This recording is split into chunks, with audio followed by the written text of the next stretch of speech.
สุขก็ขอให้มีความสุขทางใจเนาะสุขทางกายก็ขอให้อย่าได้มีโรคาพยาธิมาเบียดมาเบียนคนมามีโรคเป็นลาภอันประเสริฐจริงแท้แน่นอน 100% เทียนมาได้เมื่อโยมอโรคยาปรมาราภานี่ความบ่มีโรคเป็นลาภอันประเสริฐนี่เทียนมาได้นะเพราะคนที่บ่มีโรคภัยไข้เจ็บนี่นะโอ้ยอารมณ์เป็นแจ่มใสจิตใจเป็นเบิกบานทำการทำงานเพลิดเพลินและก็มีเงินมากมายมหาศาลเพราะตัวเดียวคือไม่มีโรคาพยาธิมาเบียดเบียนนะฮะสบายสุขสำราญท่านอาจารย์เนี่ยมันก็โยมสบายม่วนเลยนี่เห็นไหมมันมีโรคภัยไข้เจ็บเพราะฉะนั้นขอแสดงความยินดีกับท่านทั้งหลายที่บ่มีโรคภัยไข้เจ็บเนาะโรคภัยไข้เจ็บที่มาเบียดเบียนร่างกายขันธ์ห้านี่นะอันว่ารูปของเฮาเวทนาสัญญาสังขารวิญญาณนี่แหละโยมบางทีมันก็ป่วยมันดีมันก็ไข้เพราะฉะนั้นถ้าไผ่บะไข้บะป่วยไผ่บะป่วยบะไข้จงภูมิใจในบุญของคุณว่าคุณได้ทำบุญมาดีแล้วนะอย่างอื่นว่ากันทีหลัง ให้กับโยมอย่างอื่นว่ากันทีหลังขอให้บ่มีโรคภัยไข้เจ็บก่อนเนี่ยในระยะช่วงเนี้ยยิ่งวิกฤตนะยิ่งเป็นช่วงระบาดแห่งโรคภัยไข้เจ็บนะเพราะฉะนั้นเฮาท่านทั้งหลายขอให้อยู่อย่างระมัดระวังเนาะอยู่อย่างอดทนนะเพราะวันนี้อาตมาภาพก็จะอู้ถึงเรื่องว่าอย่าอยู่อย่างอยากเคยได้เรียนหนังสือก่อนโยมเนาะที่ครูบาอาจารย์เพิ่นสอนเนี่ยที่เฮาที่ว่าอนำเลยนะอย่าอยู่อย่างอยากอันนี้สูตรของครูรุ่นเมื่อ40 ปีก่อนนะไปเรียนภาษาไทยก็เพิ่นสอนตามหลักสูตรตอนนั้นจำไม่ได้ว่ามันอยู่ในระดับอะไรอย่างเนี่ยอย่าอยู่อย่างอยากเนี่ยครูเพิ่นอู้ตอนนั้นเรียนอะไรอย่างตัวไหน มันเมินมาญาติโยมมาอย่าอยู่อย่างอยากอย่าอยู่อย่างอยากเฮามาดูแล้วญาติโยมทั้งหลายนะเมื่อปัจจุบันเนี่ยอาตมาโอ้โหญาติโยมหลายบางคนบางท่านเปิ้นก็อยากนะอยากอยู่อย่างอยากจะช่วยค้ำจุนอยากจะช่วยทำบุญอยากจะช่วยอุดหนุนคนยากคนจนคนข้นแค้นคนบ่มีงานบ่มีเงินเนี่ยเปิ้นอยู่อย่างอยากจะเข้าไปช่วยตรงนั้นมันมีตู้หนึ่งที่มันตั้งขึ้นมาตู้อย่างตู้ปันบุญเนี่ยนะตู้แบ่งความสุขเนี่ยตู้ให้ความสุขอย่างนั้นตู้แบ่งปันความสุขอย่างนั้นนะเอาอาหารไปเติมเอานั้นเป็นนี้ไปเติมญาติโยมไงหวังว่าเพื่อที่จะให้คนที่ทุกข์ไร้เข็ญใจลำบากยากแค้นพอประทังชีวิตไปได้โอ้โหญาติโยมไงมันก็เป็นไปด้วยดีวัน2 วันแต่แล้วก็หันกิเลสของคนมาเลยโยมมาเป็นจนลงข่าว จนลงข่าวญาติโยมไงโอ้โหอาตมาเลยมองถึงที่เปิ้นลงข่าวแล้วคนเปิ้นเอาถุงมาใส่คงอยู่บ้านปัดติ้วนะเอาถุงมาใส่ติ้วไปไม่กับญาติโยมไงมันติ้วไปมันหิ้วไปเนี่ยทำให้โครงการดีๆจากน้ำใจคนดีๆเหล่านั้นเกิดความระทดระท้อที่หนักกว่านั้นคือได้หันข่าวว่ายังมาเอิ้นว่าด่านะอย่างโน้นอย่างนี้คือคนที่เปิ้นทำน้อยอกหมองใจกิเลสคนนี่มันโยมเนาะเอาว่าโอ้มันเป็นอีปลำเหลือเปิ้นก็อยู่อย่างอยากช่วยกำจุนอุดหนุนทำบุญนะทดแทนให้คนอยากแค้นลำบากนั้นได้เกิดความสะดวกสบายแต่ที่ไหนได้ทำได้แบบกี่วันทำได้แบบกี่เวลาญาติโยมก็มีคนปาลาบอดใบ้ต่อมาเข้าใจว่าปาลาบอดใบ้เนาะมาเห็นใจคนอื่นนะอดอยากหรือไม่เฮาก็บ่ฮู้แต่เอาถุงมาใส่มาก็เป็นขบวนญาติโยมหลายนึกถึงภาษิตเลย ญาติโยมหลายนึกถึงภาษิตกำล้านนาเขาเลยแต่ก่อนอาตมาก็ว่าคนล้านนานี่เพิ่นเขียนภาษิตนี้นะที่เพิ่นเขียนนี้ขึ้นมาเพิ่นคงจะมีอคตินะอันว่าอ่านภาษิตนี้นะกำไม่ใช่อ่านเนี่ยได้ยินได้ฟังได้เห็นได้หูได้ฟังมาจากไหนเมื่อก่อนเนี่ยที่เพิ่นบอกว่าอย่าไปเลี้ยงหมาผอมนะอย่าเลี้ยงหมาผอมนะญาติโยมโยมก็ได้ยินเนาะอย่าเลี้ยงหมาผอมเพิ่นว่านะอย่าเลี้ยงหมาผอมอย่าตอมคนตุกอาตมาเนาะเพิ่นอย่างมาไล่เมตตาจริงๆเนาะหมาผอมเนี่ยนะเฮาต้องเลี้ยงมันกายเนาะนะแล้วทำไมเพิ่นบ่ฮื้อเลี้ยงน่ะคนตุกเขาต้องเลี้ยงกะคนตุกไร้เห็นใจเขาต้องเลี้ยงกะเขาต้องเผื่อแผ่มันก็โยมแต่ทำไมล้านนาเพิ่นจึงมีคำนี้อย่าเลี้ยงหมาผอมอย่าตอมคนตุก โยมคิดก็อาตมาคิดเลยนะตอนนั้นนะอย่าเลี้ยงหมาผอมอย่าตอมคนตุกอย่างไร้เมตตาจริงๆเนาะนะเพราะหมาผอมก็น่าอินดูคนตุกก็น่าอินดูน่าสงสารนะตุกไร้เห็นใจร่างกายบ่มีแห้งเนาะโยมเนาะแต่ทำไมเพิ่นเขียนอันนี้ออกมาอย่าเลี้ยงหมาผอมอย่าตอมคนตุกต่อมาก็เลยมานั่งคิดพิจารณาที่เพิ่นว่าอย่างนี่นะที่เพิ่นว่าอย่างนี่มันเทียบเท่ากับธรรมะนะโยมเนอะนะคือหมาผอมกับคนตุกนี่นะมันมีนักเลี้ยงตะใดก็ตึงบะเสี่ยงเลี้ยงก็ตะใดก็ตึงบะหมดนั่นก็โยมเผาพอเนี่ยสัตว์โลกทั้งหลายในโลกนี้นะที่ตะลงความทุกข์ยากลำบากนี่นะมันมีนักเพิ่นอุปมาเนี่ยมาผอมคนตุกเนี่ยเหมือนกับคนที่มันอดอยากหิวโหยมีมากมายทีนี้มันไม่ใช่อดอยากหิวโหยเพียงแต่ร่างกายเท่านั้นโยมมันลึกซึ้งเข้าไปกว่านั้นคือมันอดอยากหิวโหยทางจิตคือถมเท่าไหร่ไม่รู้จักเต็มอ่ะแม่กะโยมอันสุมาแต่อันว่าหมาผอมเนี่ยถ้ามันกินอิ่มแล้วเฮาไปอาตมาเคยเลี้ยงหมามันผอมนะมันผอมจนมดแห้งเข้ามันกินมันอิ่มแล้วนะแถมกำเขาได้อันดำลามาเขาไปฮื้อแถมมันบ่เอาจริงๆอ่ะมันบ่เอาจริงๆโยมหมามันบ่กินจริงๆเพราะมันอิ่มแล้วหมาบ่มีมายานะมายาสาไทยของหมาบ่มีเพราะฉะนั้นมาผอมขนาดเอาเข้ามากินอิ่มแล้วเนี่ยนะมันก็นอนแผ่พอแถมกำได้ขาไก่ย่างขาไก่ทอดขึ้นมานะขย่ำมันอย่างดีขยุ่มขย่ำมือมันอย่างดีเพื่อมันกินแถมมันได้แต่แลตามองในตาของมีแววใสนอนกระดิกหางกระดิกโยมนะมันพอหน้าต่อมาย่างใส่ตามันนะตามันสำอ้อยใสเลย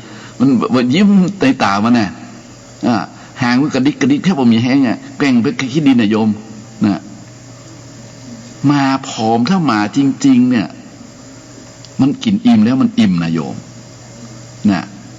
อิ่มแล้วมันอิ่มมันมายาสาไถมันมาเอาใส่เป้มันมาเอาใส่ถังมันมาเอาใส่ถุงมันมาหิ้วปิกบ้าน นี่ก็โยมนี่คือหมาจริงๆแต่ที่โบราณล้านนาเขียนไว้อย่างนี้อย่าเลี้ยงหมาผอมอย่าตอมคนตุกนี่คือหมาผอมหรือคนตุกนี้เท่ากับกิเลสนี่กิเลสตัวหนึ่งอันว่าโลภะถมเท่าไหร่ไม่รู้จักเต็มจริงๆเพราะฉะนั้นต่อให้ท่านมหาเศรษฐีในประเทศไทยเนี่ยนะ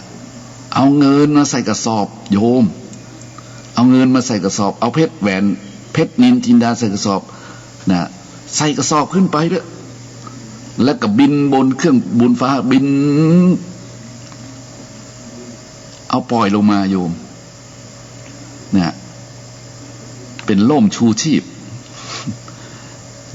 เอาปล่อยลงมาจากฟากฟ้าขึ้นเครื่องบินนะเอาสตางค์ใส่ถุงแก้วแหวนเงินทองใส่ถุงโยมจ้องลงมาด้วยญาติโยมไงมันตึงแบบปอกับกิเลสของคนนัตถิตัณหาสมานาทีนัตถิตัณหาสมานาทีความอยากเสมอด้วยแม่น้ำไม่มีเพราะพระพุทธองค์ตรัสไว้อย่างนั้นนะโยมเนาะพระพุทธองค์ตรัสไว้อย่างนั้นความอยากเสมอด้วยแม่น้ำไม่มี ปิ้นจึงอุปมาว่าต่อให้ฝนมันตกลงมาเป็นเพชรนินจินดาต่อให้ฝนตกเป็นเม็ดเม็ดไม่ใช่ใบเห็บนะเป็นใบเห็บทองคำเป็นใบเห็บเงินตราตกลงมามันก็ตึงแบบปอเต้าความอยากของมนุษย์ของคนโยมมันเป็นอย่างนั้นจริงๆเช่นนี้แหละเพราะฉะนั้นวันนี้อย่าอยู่อย่างอยากอย่าเลี้ยงมาพร้อมอย่าตอมคนทุกข์คือต้องระวังกิเลสอย่าเผลอให้กิเลสขยุ่มย่ำโยมอย่าเผลอให้กิเลสขยุ่มย่ำเนี่ยอย่าตัวแรกอย่าเผลอให้กิเลสมันขยุ่มย่ำเปิ้นพูดดีเปิ้นคิดดีเปิ้นทำดีเปิ้นพูดดีคิดดีทำดีอยู่ที่ไหนไปสนับสนุนเปิ้นนั่นคือคนบุญนั่นคือตนบุญนั่นคือใจบุญนั่นคือผู้มีบุญนะนั่นคือคนบุญจริงๆเราต้องสาธุเทิดทูนเชิดชูบูชาแม่งกะโยมเนี่ยเปิ้นอยู่อย่างนั้นเราต้องไปช่วยเชิดชูบูชาเปิ้นถ้าหากว่าเปิ้นบดีเปิ้นเลวร้ายถูกกิเลสตัณหาเข้าครอบงำเราก็มีหน้าที่สกิดสเกาในฐานะที่เราเป็นเพื่อนกันเพื่อนที่แท้จริงบอกเฮ้ยอย่านะพอนะหยุดนะเนี่ยอย่าเผลอให้กิเลสขยุ่มย่ำนะฝากเตือนเพื่อนทั้งหลายโยมลักษณะจะต้องเป็นอย่างนี้นะคนดีต้องเชิดชูบูชาคนบดีถูกกิเลสเขาย่ำยีเฮาก็ต้องไปบอกว่าอย่าเผลอให้กิเลสมันขยุ่มขย่ำถ้ามันขยุ่มขย่ำแล้วคุณจะบ่มีคำว่าความสุขที่คุณบ่มีความสุขเพราะอย่างคุณบะปออะไรญาติโยมไงตึงวันนี้เฮาเสาะหาเมืองสุขแบบเจอนะโยมเฮาเสาะหาเมืองสุขแบบเจอ แต่มันมีคนหนึ่งชื่อนามสกุลเป็นเมืองสุขจำได้ชื่อวันนะโยมเนาะเฮาเสาะหาเมืองสุขแบบเจอเพราะอย่างว่าเพราะเฮาบ่ปอเพราะฉะนั้นใครอยากเจอเมืองสุขใครอยากอยู่ในเมืองสุขก็ขอให้ปอนั่นแหละพระราชดำริพอเพียงขององค์พระบาทสมเด็จพระเจ้าอยู่หัวรัชกาลที่ 9ฝากเขาไว้เศรษฐกิจพอเพียงเข้ากันได้ถ้าจ้างใจจ้างมีปัญญานะเพราะฉะนั้นอยู่อย่างพอเพียงอย่าให้กิเลสมันขยุ่มขย่ำตั้งแต่หัวหน้าลงไปจนถึงไพร่ฟ้าประชาชนคนอยู่พื้นดิน หลักยาไม่ก็โยมพอเพียงนี่เห็นไหมแล้วคุณจะมีความสุขรับก็ดีเพราะอย่างเพราะจิตมันพอเพียงนะถ้าจิตมันพอเพียงนะอุ้ยมันมีความสุขสมาสินดังเนี่ยแม่งโยมถ้าจิตมันพอนี่นะมันอยู่ในมันก็แบบพอนี่นะมันตุกใจโยมนอนสะดุ้งเพราะฉะนั้นอย่าเผลอให้กิเลสขยุ่มย่ำเนี่ยอย่านะต้องเพียรระวังเหมือนยามรักษาประตูเปิ้นบอกกิเลสปัญหาตัณหา108ตู้เจ้าเพิ่นก็อู้ญาติโยมฟังแล้วพี่น้อยพี่หนานก็อู้กิเลสปัญหาตัณหา108เพราะฉะนั้นมันมีหมู่บริวารนักไอ้กิเลสเนี่ยแต่หัวหน้ามันมี3ตัวเท่านั้นพึงสำเนียกจับโจรให้จับหัวหน้านะจับโจรให้จับหัวหน้าจับที่เจ้าโลภะจับที่เจ้าโทสะจับที่เจ้าโมหะรับรองบริวารห่างแถวเรียบร้อย เรียบร้อยแน่นอนที่สุดเพราะฉะนั้นยามที่ฮักประตูนะมีสตินี่ไงเพียรระวังเนี่ยญาติโยมไงในประธานทั้ง4นะมันเข้ากับธรรมะนายมเป็นว่าสังวรประธานเ พียรระวังเพียรป้องกันเพียรระวังยับยั้งบาปอกุศลธรรมที่ยังไม่เกิดนะไม่ให้มันเกิดขึ้นเป็นความเพียรในการระวังหรือป้องกันมาทำความชั่วคือความบดีความบดีก็คือบาปก็คืออกุศลเพราะฉะนั้นเว้นบาปนะมาตามใจญาติโยมไหมระวังยับยั้งนะบางสิ่งบางอย่างมันก็บอกรู้สึกว่ามันคือไฟมันคือบาปกว่าจะรู้สึกล้านนาประเทศบอกว่าหูคิงน้ำปิงพอแห้งกว่าทั่วสุกงาก็พอไม่ แม่งกับโยมเนี่ยอย่าอยู่อย่างอยากอยู่อย่าปล่อยละเวลาผ่านพ้นอยู่อย่าปล่อยละเวลาผ่านพ้นเวลามันก็ไปตามเวลาโอ้อืดอาจจะไม่สมปรารถนาแม่งกับโยมเพราะฉะนั้นเวลามันก็ไปของมันเหมือนธูปเหมือนเทียนที่ถูกจุดแล้วพอเริ่มจุดสตาร์ทเกิดขึ้นแล้วณวินาทีนั้นไฟมันก็กินเนื้อเทียนไฟมันก็กินเนื้อธูปไปเรื่อยๆโยมมันกินไปเรื่อยๆโยมนะมันกินไปเรื่อยๆมันหยุดบ่ได้ญาติโยมเพราะมันถูกจุดไปแล้วนอกจากเฮาอย่าน้ำไปลดไปดับมันนี่อุปมาว่าเวลาน่ะเฮาว่างนี้เฮาอยู่ที่บ้านเนาะเฮาไม่ได้ทำงานโยมบ่ล่ำคุ้นชินอยู่บ้านเนี่ยโยมจะรู้สึกว่ากำเดียวกับวันไม่ก็ฮะเฮาสังเกตไหมล่ะกำเดียวกับชั่วโมงกำเดียวกับบ่าย2กำเดียวกับบ่าย3กำเดียวกับบ่าย4กำเดียวกับบ่าย5เดียวกับแมลง6 โมงไม่ก็โยมวนเวียนอยู่อย่างนี้เวลามันไปเรื่อยๆเหมือนไฟกินเชื้อญาติโยมไงเพราะฉะนั้นในขณะที่เวลามันผ่านพ้นไปวัยของเรานั้นก็หมดไปเสี่ยงไปเรื่อยๆครูบาอาจารย์เพิ่นบอกว่าจงเพียรละเลิกลดปลดเรื่องต่างๆนะที่มันเป็นสิ่งที่ชั่วร้ายซะสิ่งที่ชั่วร้ายมันละยากจริงๆนั่นก็ญาติโยมหลายอาตมาว่านะคนที่เพิ่นเคยถามปัญหากันว่าท่านความดีทำได้ง่ายหรือยากถ้ามาถึงบทนี้ก็พอตอบได้เลยว่าอันว่าคนดีทำความดีได้ง่ายอันว่าคนดีทำความชั่วได้ยากมันเป็นสัจธรรมจริงๆเพราะฉะนั้นบอกว่าคนชั่วหรือคนดีตอนนี้ตกอยู่ในภาวะเดียวกันคือต้องอยู่ที่บ้านต้องหยุดงานเพราะฉะนั้นนั่งเพ่งนั่งมองเวลากันเดี๋ยวก็บ่ายเดี๋ยวก็เช้าเดี๋ยวก็สายเดี๋ยวก็บ่ายเดี๋ยวก็เย็นเดี๋ยวก็ดึกดื่นค่ำคืนโยมเวลามันไปของมันเดี๋ยวก็หิวเดี๋ยวก็กระหายท่านทั้งหลายเป็นในตัวนี้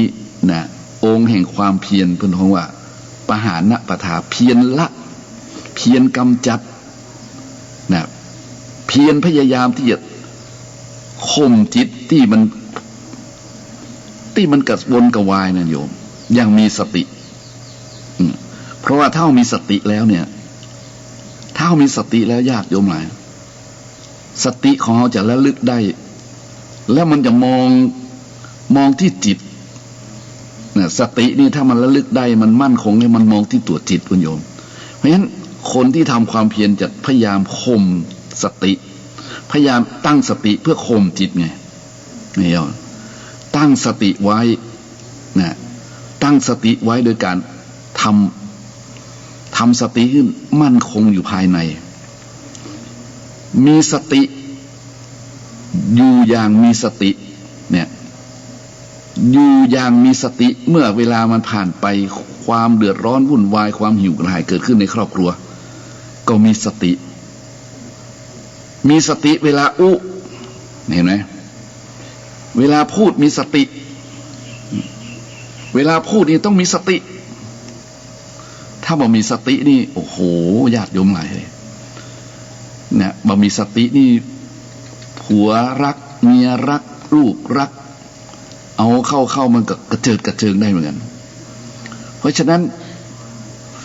ตอนนี้ท่านทั้งหลายเวลามันผ่านพ้นไปช่างไวเหลือเกินหนออย่าท้ออย่าถอยอย่าคิดวิตกกังวลจนมากเกินไปเวลาเดือดร้อนข่มจิตด้วยสติข่มจิตด้วยสติหมายความว่าต้องรู้ทันมันนี่แหละคือเพียรประตูที่สองนะญาติโยมหลายคือพยายามละบ่ให้เจ้าโลภะโทสะโมหะเข้าครอบงำทำได้ไหมก็อย่างที่บอกเมื่อกี้อันว่าความดีคนดีต้องทำได้ง่ายต้องพยายามอย่างนั้นต้องเอาธรรมะเข้ามาใจเอามาเกี่ยวข้องกับในช่วงนี้นะญาติโยมหลายช่วงเนี้ยช่วงที่มันเป็นวิกฤตเอาเป็นโอกาสอาตมาก็อยู่วัดก็แบบนี้แหละแต่มาคุ้นชินอยู่กับเป็นเรียกว่าเป็นปัจเจกบุคคลอยู่คนเดียวโดดแต่บ่เดียวดายทุกอย่างรอบกายเป็นธรรมะหรอในญาติโยมทั้งหลายนี่คือบ่ปล่อยเวลาผ่านพ้นเนี่ยอย่างพยายามให้เกิดอย่างยิ่งนะพยายามให้เกิดอย่างยิ่งนะตามที่พระองค์ทรงสอนไว้นะจงพยายามสร้างความพอใจยินดีในการทำความดีมีทำศีลให้เกิดขึ้นทำสมาธิให้เกิดขึ้นทำปัญญาให้เกิดขึ้นเนี่ยทำศีลทำสมาธิทำปัญญาให้เกิดขึ้นนั่นคืออะไรนั่นก็คือภาวนาประทานในระยะนี้เฮาอยู่บ้านงานการบอกค่อยได้ไปไหนเมื่อคืนติดเคอร์ฟิวญาติโยมทั้งหลายทำไหมทำหรือเปล่าไหว้พระสวดมนต์ทำสมาธิบางคนทำบางคนบอกว่าพระอาจารย์ร่างกายมันหิวอยู่นะสตังค์มันมีอยู่ในกระเป๋านี่นะมันใจพอดีจริงอาตมาบอกแท้เลยบ่มีงานทำบ่มีเงินใจมันใจพอดีจริงๆเลยญาติโยมงานบัดเดินเงินบ่มีใจพอดีมันแม่นเลยใช่เลยแต่จะทำอย่างไรได้ในขณะนั้นในขณะนี้ในปัจจุบันนี้เฮาท่านทั้งหลายนะบางทีบางครั้งญาติโยมตุปีมาหน้าแบบนี้นะหน้าเป็นหัวหน้าสิวหน้าขวานท่านทั้งหลายบัดใจว่าจะให้ภาวนาตลอดวันตลอดคืนหมายความว่านะเพียรนะเพียรในธรรมในสิ่งที่บ่เคยทำบางคนบ่เคยทำเลยนะไหว้พระสวดมนต์บางคนบ่เคยทำครับนิมนต์ครับนิมนต์บางคนบ่เคยทำบางคนบ่เคยไหว้พระสวดมนต์บางคนบ่เคยทำโน่นทำนี่เลย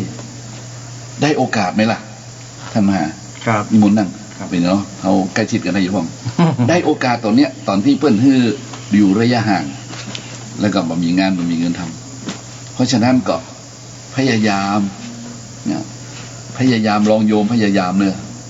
หมายว่าโยมกับพยายามอาตมาเองก็พยายามนะบ่ใช่บอกให้เพิ่นพยายามแล้วถูกก็บอกพยายามนะหมายว่าพยายามบ่ให้มันเกิดความเครียดบ่ให้เกิดความกังวลซึ่งมันยากมาก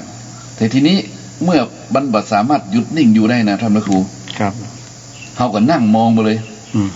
นะครับใจสติข่มเพิ่นว่าข่มเวทนาเนาะใจจิตข่มเวทนาใจสติดูตัวเวทนามันหิวมันกระหาย มันบัดสะดวกกายมันไปไหนบ่ได้นั่งดูตัวนั้นเลยครับตัวนั้นเตี้ยมันอยากเลยนะอยากไปอยากมาอยากดิ้นรนนักหนานั่งดูมันญาติโยมนั่งดูมันซึ่งนี้มันเป็นอุดมการณ์ญาติโยมแล้วมันเป็นอุดมคติและมันเป็นเพราะว่าบารมีนะบารมีที่สร้างได้ยากมากเป็นได้เป็นนั่งดูมันครับเพราะว่าสามารถจะควบคุมมันได้ครับคือหมายว่ามันออกแรงเยอะเนาะเปิ้ลบอกมันมีแรงเยอะไม่ใช่ออกแรงเยอะมันมีแรงเยอะจิตนี่นะนั่งดูเหมือนนั่งดูละครนะครับมันดูมันคิดเป็นฉากๆไปตรงนี้เพิ่นอุปมาว่าผู้ฝึกสมาธิที่เก่งกาจฉลาดเหมือนคนตกปลาเคยได้ยินนะครับเนาะปลากินเบ็ดใหม่ๆยังไงครับเปิ้ลปลากินเบ็ดฮุบเบ็ดตุ๊บนะครับเส้นเอ็นมันตึงไหมครับปลามันมีแรงอยู่ไหมครับเปิ้ลบอกว่านายพรานล่าปลาผู้ฉลาดก็ผ่อนคันเบ็ดไปเรื่อยๆครับผ่อนไปแล้วก็ม้วนคืนผ่อนไปแล้วม้วนคืนเล่นเยอะกันนะครับชักกระเยอะกันชักกระเยอะกันครับรอจังหวะมันขับมารอจังหวะปลาหมดแรงนะแถมสักครู่หนึ่งผ่านไปปลาหมดแรงครับปลาตัวนี้เพิ่นบอกว่าอุปมาเหมือนจิตครับท่านอาจารย์ปลาตัวนี้เหมือนจิตครับสตินี่เหมือนเชือกเชือกดึงเชือกดึงครับเพราะฉะนั้นเมื่อโยมอยู่บ้านอยู่อย่างกระวนกระวายอยู่แบบฟุ้งซ่านเนี่ยนะครับเนาะ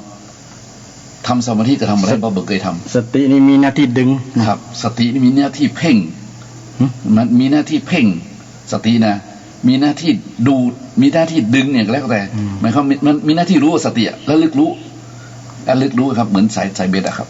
แล้วลึกรู้ได้ว่าปลามันกินเบ็ดนี่เหมือนครับเนาะประมาณนั้นเหมือนปลาคือจิตมันกำลังไปกินเบ็ดในที่นี้คือเหยื่อล่อ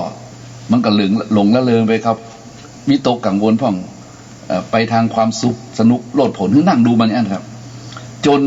นจิตนั้นมันอ่อนแรงเลยครับอ่อนแรงสติมันเจ้าเฝ้าดูตลอดเวลาสติเนี่ยนะครับมันเฝ้าดูตลอดเวลาเฝ้าดูจิตจนมันไม่รู้จะไปไหนมันก็เลยยอมครับเพราะว่าจิตอ่อนควรแก่การงานตรงนี้แหละครับจิตอ่อนควรแก่การงานละจิตมันอ่อนแล้วนะไม่ใช่จิตพลังกับควรแก่การงานจิตอ่อนควรแก่การงานแล้วยกขึ้นมาพิจารณาธรรมครับนี่ยกจิตขึ้นมาเพราะว่าจิตมันแบบไปเร็วแล้วหรอกจิตมันอ่อนควรแก่การงานตรงนี้นักฝึกจิตนะนักฝึกจิตแล้วจิตมันอ่อนกำลังแล้วดึงมันมาแล้วมันอยู่ที่ไหนมันอยู่ที่ฐานละมาอยู่ที่ฐานไหนฐานภาวนาละสมถกรรมฐานการหรือว่าอานาปานสติอย่างแล้วแต่นะครับจิตอ่อนควรแก่การงานจึงยกจิตนั้นนะครับพิจารณารูปพิจารณาสัญญาสังขารวิญญาณว่ามันเป็นไตรลักษณ์นิจจังทุกขังอนัตตานี่ครับอย่างยกจิตสตินะครับสติยกแล้วลึกได้ขึ้นมายกจิตขึ้นมาพิจารณาธรรมดึงแล้วก็ยกไว้ครับคือมันสตินี่คือรู้เนาะ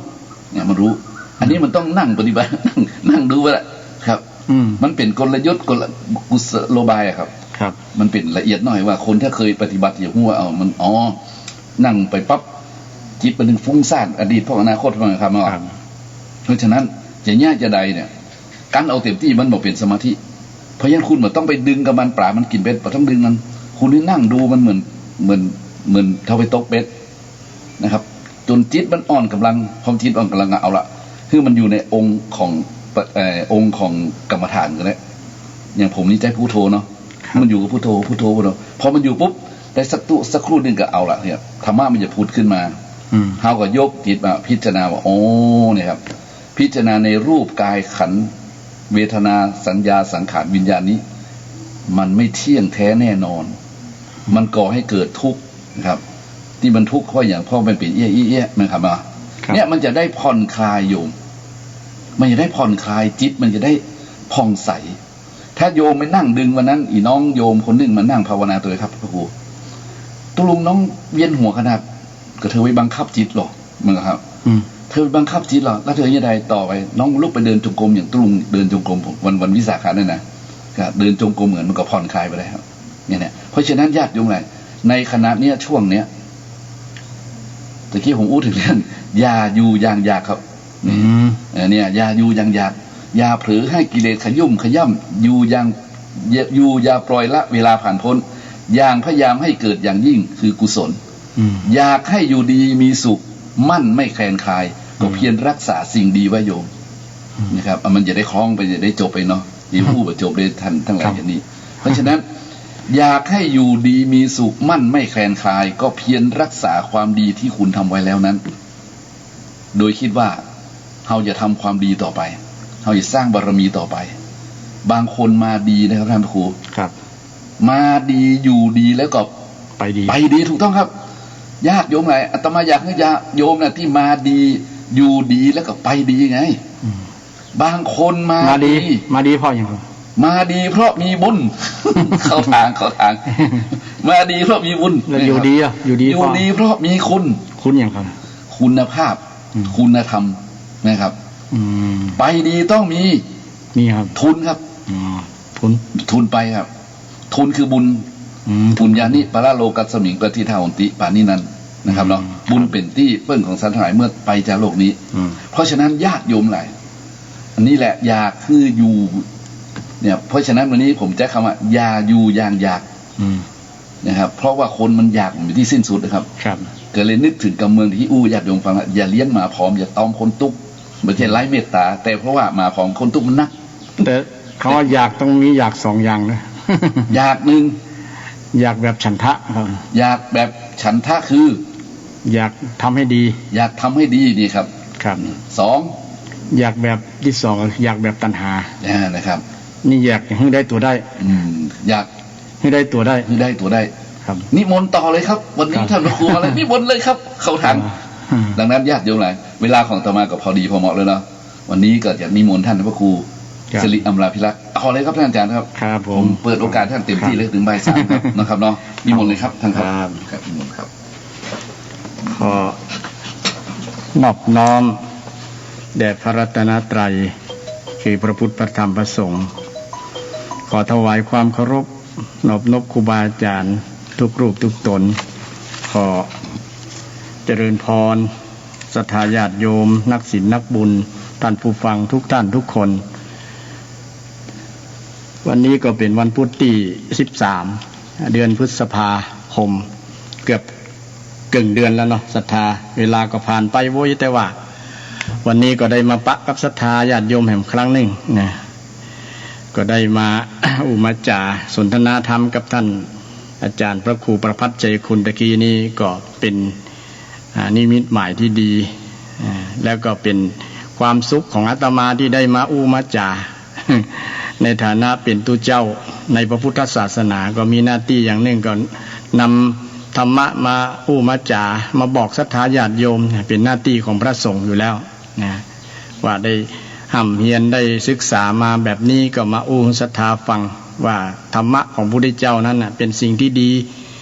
มีประโยชน์บ่มีโทษกับไผสักคนฉะนั้นวันนี้ก็ได้นำเอาธรรมะมงคลบ่ได้เอาวัตถุมงคลมาแจกแต่เอาธรรมะมงคลมาแจกศรัทธาก็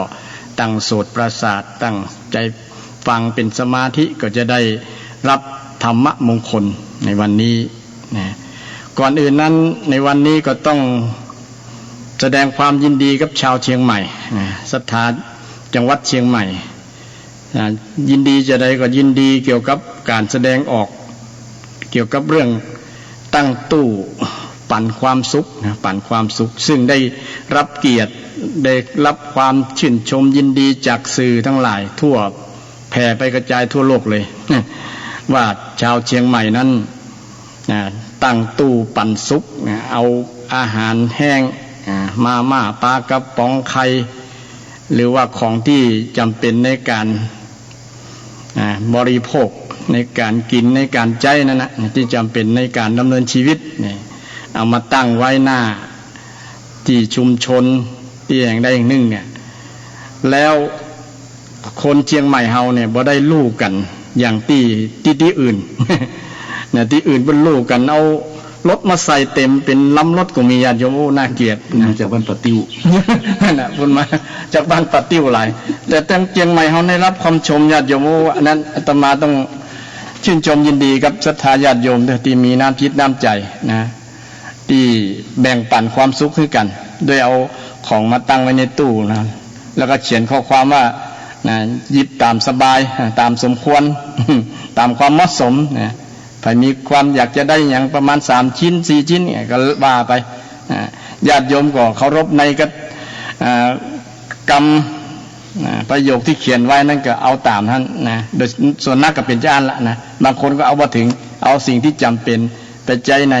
ชีวิตประจำวันนะเพราะว่าช่วงสถานการณ์โควิดเนี่ยคนได้รับผลกระทบมากนะบางคนนี่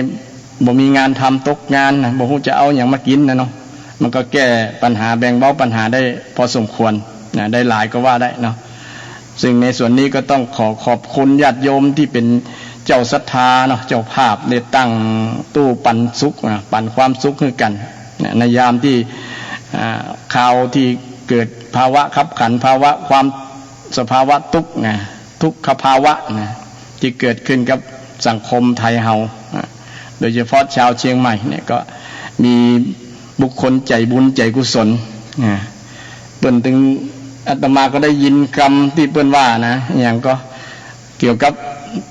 จังหวัดภายในล้านนาของเฮาเนี่ยน่านใจแน่แต้ใจใหญ่เชียงใหม่ใจบุญลำพูนใจกว้างลำปางใจอ่อนแม่ฮ่องสอนใจ ไอ้อย่างนี้แหละ ที่สรุปแล้วก็คือเดี๋ยวจะเป็นภาพพิงจังหวัดอื่นที่ว่าแป้ใจใหญ่เนาะ น่านใจแน่แต้ใจใหญ่เชียงใหม่ใจบุญลำพูนใจกว้างลำปางใจง่ายเชียงรายใจอ่อนแมงสอนใจงามนี่7จังหวัดนี่อาตมาตั้งฉายาให้คนเดียวนะส่วนหนึ่งนะเพราะว่ามันคล้องจองกันแต่จะอธิบายเพื่อบ่ให้การพาดพิงในมุมมองที่ว่าการกล่าวล้อเลียนกันอย่างกรณีของจังหวัดแป้เนี่ยเนาะว่าแป้ใจใหญ่เนี่ยก็คือเป็นคนที่มีใจกว้างใจบุญใจกุศลมีช่วงหนึ่งที่คนนำเอาเรื่องราวเกี่ยวกับเรื่องบางอย่างไปอูกตลกคบกันไปล้อเลียนกันเช่นว่าแป้แห่ระเบิดเนี่ยเนาะบางคนก็เข้าใจว่าแห่ระเบิดแล้วทำให้ระเบิดแตกไปนำระเบิดมาแห่กันประมาณนั้นแต่ความเป็นจริงแล้วบ่ใจแตกนะมันเป็นการเอาสิ่งที่ คนที่ว่ามันบ่มีประโยชน์แล้วเนี่ยเอาระเบิดเก่าเนี่ยที่สมัยช่วงสงครามโลกครั้งที่2เนี่ยมานำมาเป็นสิ่งที่เป็นประโยชน์คือนำมาเป็นระฆังนะเป็นระฆังห้อยเนี่ยความยาวก็ประมาณสักเกือบเม็ดเนาะนะรูปลักษณ์มันคล้ายๆระฆังนะรูปลีๆกลมๆลีๆนะก็เลยมีคนเขาคิดว่าน่าจะเอาไปเป็นระฆังห้อยเฮ้ยตัวเจ้าเคาะระฆังมันดังม่วนดีประมาณนั้นเนี่ยคนที่มีมุมมองที่ดีนะหันสิ่งที่บ่เป็นประโยชน์แล้วนำมาใช้เป็นประโยชน์นำมาเป็นสิ่งที่มงคลระเบิดเป็นสิ่งที่ทำให้คนการฆ่าล้างกันนะทำลายชีวิตกันแต่นำสิ่งที่ ทำลายชีวิตนะมาเป็นสิ่งที่เสียงมงคลมาได้ยินเสียงเป้งเป้งเป้งเป้งเนี่ยมันเป็นเสียงที่มงคลเกิดขึ้นนะคนที่ทำแบบนั้นคือคนที่ใจกล้านะคนแป้ในคนใจกล้าใจใหญ่นะใจกว้างนะมองถึงว่าใจบุญนั่นแหละ นะใจแน่นะน่านใจแน่ก็คือมั่นคงนะคนน่านนี่มีความมั่นคงในพุทธศาสนานะบ่หวั่นไหวนี่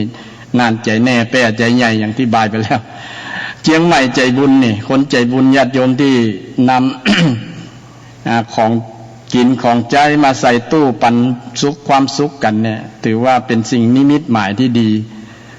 เป็นการแสดงออกถึงน้ำจิตน้ำใจของศรัทธาจังหวัดเชียงใหม่ได้เป็นอย่างดีนะมันบ่งบอกถึงความเป็นคนมีใจบุญญาติโยมนะคนเปิ่งปาแบ่งปันความสุขกันยามเจ็บยามจนยามจากนี่คนจะหันอกหันใจกันนะคนเฮาอยู่ได้ความการแบ่งปันในญาติโยมการสละเจือจานความสุขกันแก่กันนะมันเป็นการเปิ่งปาอาศัยกันนะมันจะเป็นสังคมที่น่าอยู่นะแล้วก็อยู่รอดตัวญาติโยมนะถึงวันนี้สังคมเฮาชาวพุทธเนี่ยอยู่ได้ด้วยการเปิ่งปาอาศัยกันในญาติโยมเนี่ยเปิ่งปาอาศัยคนที่เข้มแข็งก็เป็นที่เปิ่งปาของคนที่บอกเข้มแข็งยังเดินบอกเข้มแข็งเตื้อนะ ยังต้องพึ่งพาอาศัยกันได้นะอันนี้เป็นสิ่งนิมิตหมายที่ดีเป็นสัญลักษณ์ที่ดีของชาวเชียงใหม่ต้องกล่าวชื่นชมยินดีครับศรัทธาญาติโยมที่มีน้ำจิตน้ำใจให้แก่กันและกันเน้อญาติโยมโอนุโมทนาสาธุในน้ำจิตน้ำใจของญาติโยมแล้วก็เป็นผลดี เป็นภาพลักษณ์ที่ดีกับชาวเชียงใหม่ไม่ใช่ว่าเฉพาะจังหวัดเชียงใหม่เราจะได้ชื่อเสียงในส่วนนี้เราไม่ได้ทำเอาหน้าก็จริงแต่ว่ามันเป็นผลพลอยได้ญาติโยมเป็นผลพลอยได้เกิดจากการที่เราทำความดีโดยประสงค์อย่างตอบแทนละขอให้คนได้แบ่งเบาความทุกข์ยากของคนนะคนที่ฮื้อก็มีความสุขใจแล้วหันคนที่กำลังทุกข์ยากจะยื่นมือไปฮื้อเนี่ยเขาหันคนมันรับมาเอาของเนี่ยเขาเกิดความสุขญาติโยมนะคนที่ฮื้อเนี่ยเป็นผู้ที่มีจิตใจสูงนะจิตใจสูงมากญาติโยมต้องอนุโมทนาสาธุนะโดยที่บ่มีไผบังคับเลยมาจาก มาจากน้ำจิตน้ำใจของญาติโยมเองนะญาติโยมมันเกิดขึ้นด้วยใจจริงบ่มีการแซงแกล้งทำสร้างภาพอันนั้นอันนี้นะแต่มันเป็นสิ่งที่ดีงามที่เกิดจากจิตจากใจนะยามที่เอามีปัญหายามมีความทุกข์ต่างๆเนี่ยคนไทยเราจะช่วยกันโดยเฉพาะชาวเชียงใหม่เราเป็นคนมีน้ำใจใจบุญใจกุศลญาติโยมต้องอนุโมทนาในส่วนนี้อย่างมากเลยทีเดียวนะซึ่งเป็นข่าวที่น่าชื่นชมยินดีกับเชียงใหม่ถึงแม้ว่า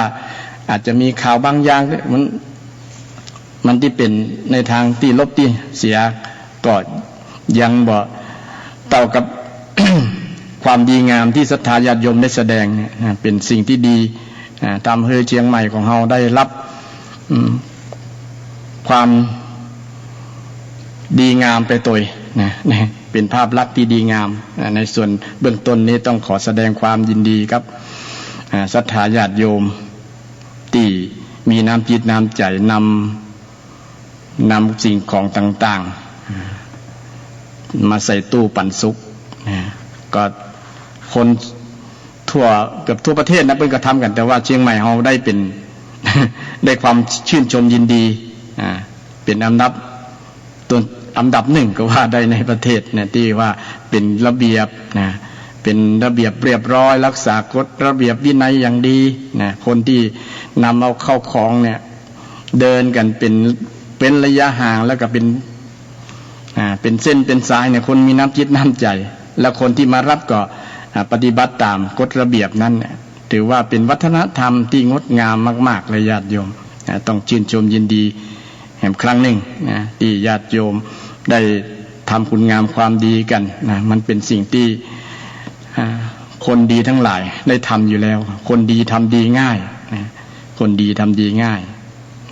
อย่างศรัทธาบ้านเชียงใหม่ชาวเชียงใหม่เฮาเนี่ยเป็นคนดีส่วนนาส่วนหลาย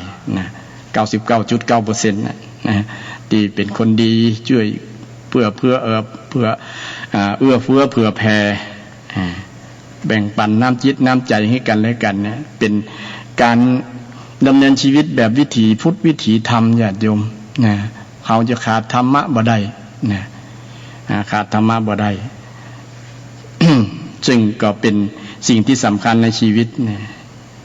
ถึงวันนี้เขาก็อยู่ได้ด้วยการฮื้อกันแล้วแหละฮื้อความฮักญาติโยมมาตั้งตู้ปันสุกก็เป็นการฮื้ออย่างหนึ่งฮื้อสิ่งของฮื้อสิ่งวัตถุบริโภคอุปโภคบริโภคต่างๆซึ่งเป็นการแบ่งเบาปัญหาต่างๆที่เกิดขึ้นซึ่งก็เป็นสิ่งที่แสดงให้เห็นว่าธรรมะคุณธรรมธรรมะเป็นสิ่งที่สำคัญในการดำเนินชีวิตและตรงกันข้ามเนี่ยอธรรมที่ไม่ใช่ธรรมะเนี่ยเป็นอธรรมถ้ามันเกิดขึ้นแล้วเกิดความเดือดร้อนเช่นคนคิดแต่เอาเนี่ยเนาะคิดแต่เอาคือเป็นชีวิตเป็นอยู่แบบอยากใจมันอยากใจมันบ่อิ่มอย่างตะกี้นี่ท่านอาจารย์ได้ว่าอย่าอยู่ยังอยากท่านอาจารย์พระครูประภัตได้ธรรมะบรรยายธรรมะศรัทธาญาติโยมฟังว่าอย่าอยู่ยังอยากไอ้ตัวอยู่แบบอยากเนี่ยนะเป็นการ อยากแบบตัณหานี่เป็นความเดือดร้อนนะอยากนั่นอยากนี่พุทธเจ้าก็ได้ตรัสไว้ว่าเป็นเหตุเป็นสมุทัยแห่งความทุกข์นะเป็นต้นเหตุแห่งความทุกข์ความอยากเนี่ยนะอยากวงเล็บตัณหาถ้าอยากแบบตัณหานี่เป็นทุกข์นะถ้าอยากแบบฉันทะนี่เป็นสุขญาติโยมนะอยากแบบตัณหานี่เป็นทุกข์ถ้าแบบฉันทะนี่เป็นสุขนะภัยที่เป็นชาวพุทธก็ต้องแยกคำนี้ให้ออกนะบางคนจะเข้าใจรวมหมดว่าภัยมีความอยากก็เป็นกิเลสหมดละอันนี้เข้าใจผิดเลยนะถ้าเข้าใจแบบนี้ก็จะทำให้ไขว้เขวในหลักธรรมคำสอนที่พระเจ้าได้สอนไว้นะแม้แต่พระเจ้ายังมีฉันทะไปตลอดแม้พระองค์จะบรรลุธรรมแล้วก็ตามญาติโยมคือมีฉันทะคือมีเมตตามีกรุณาธรรมนี่ก็ต้องมีความอยากเป็นเบื้องต้นอยากจะให้คนพ้นทุกข์เนี่ยพระเจ้าก็อยากจะให้คนพ้นทุกข์พระองค์ได้ตรัสรู้ธรรมแล้วก็อยากจะให้คนพ้นทุกข์เป็นความอยากดีญาติโยมนะถ้าพระองค์บ่มีความอยากแบบฉันทะเนี่ยนะอย่าบ่มีชาวพุทธเกิดขึ้นเลยอย่าบ่มีบริษัททั้งสี่นะเกิดขึ้นนะเพราะความอยากดีเนี่ยนะอยากให้คนพ้นทุกข์เนี่ยนะเป็นมหากรุณาธิคุณเนี่ยอย่างพ่อแม่อยากให้ลูกพ้นทุกข์เนี่ยก็เป็นความอยากที่ดีนะเวลาหันลูกทุกข์เนี่ยนะอยากให้ลูกพ้นทุกข์แต่มีพ่อแม่บางคนอยากตัวเก่าได้พ้นทุกข์เนี่ยมันมีข่าวในวันสองวันมาเนี่ยญาติโยมเป็นระดับอาจารย์ญาติโยมนะระดับอาจารย์เลยมีความอยากโดยเฉพาะอยากเรื่องเพศนะไปข่มขืนลูกตัวเก่าญาติโยมนะลูกไม่ยิงกับผู้ปอใจทั้งสองคนเนี่ยนะอันนี้เป็นเรื่องที่ถ้ามันเป็นความจริงโดย 100% แต่นี่เพิ่นก็ยังคงจะมีมูลอยู่เพราะว่าแม่เนี่ยเป็นคนสังเกตต่างๆแล้วดูอาการอากัปกิริยาของลูกทั้งสองคนเนี่ยนะแล้วก็มา มาแจ้งมาบอกคนแล้วก็ยังเงียบอยู่แล้วก็เลยบอกสื่อนะถ้าสื่อหันเนี่ยมันจะกระจายข่าวได้คือประจานทั่วโลกนะทั่วโลกคนทั่วโลกจะได้ดูว่าคนพฤติกรรมของความอยากของพ่อนะที่เป็นพ่อบังเกิดก้าวแท้ๆเนี่ยอยากในทางที่บ่ดีเป็นอยากตัณหานะอยากที่เอาความสุขทางเนื้อหนังจากลูกเนี่ยญาติโยมอันนี้ต้องว่านักๆหน่อยเพราะว่าเป็นสิ่งที่รับยากญาติโยมระดับเป็นครูบาอาจารย์แล้วอ่ะนะมาทำแบบนี้นะมันก็เสียหายพุทธเจ้ามีคำสอนมีคำก่อนที่ว่าอันสตรีไร้ศีลก็สิ้นสวยบุรุษด้วยไร้ศีลก็สิ้นสีนะข้าราชการไม่มีศีลก็สิ้นดีพระเนรนะไร้ศีลก็เร็วสามคือทุกองค์กรแล้วถ้าบ่มีศีลนะโดยเฉพาะเรื่องความอยากนี่นะมันเป็นต้นเหตุทำให้เกิดคดีต่างๆนะความเสียหายต่างๆตัวมาอยากเป็นพื้นฐานแต่อยากดีเนี่ยมันมีปัญหามีแต่ความสุขเนี่ยอย่างที่ยกตัวอย่างว่าอยากมีฉันทะญาติโยมถ้าไผมีอยากแบบมีฉันทะเนี่ยมันสบายนะมันมีแต่กุศลนะมันมีกุศลเป็นต้นเป็นมูลรากนะเป็นต้นเท้าอยู่แล้วนะถ้าอยากแบบตัณหาเนี่ยมันมีความอยากที่ประกอบด้วยอกุศลนะอกุศลนะมันคนละขั้วคนละแง่เลยญาติโยมนะมันต่างกันผลต่างกันฉะนั้นถ้าอยู่อย่างอยากแบบตัณหานี่อันตรายนะมีแต่ปัญหาถ้าอยู่อยากแบบฉันทะนะฉันทะเช่นอยากทำดีเนี่ยอยากทำบุญทำกุศลเนี่ยมันเป็นสิ่งดีญาติโยมบ่มีผลเสียเลย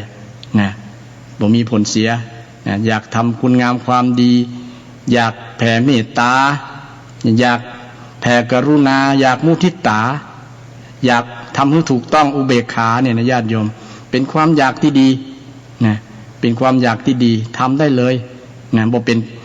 ป็นกิเลสบ่เป็นตัณหา ไอ้ที่ตัณหาทำให้เกิดทุกข์เกิด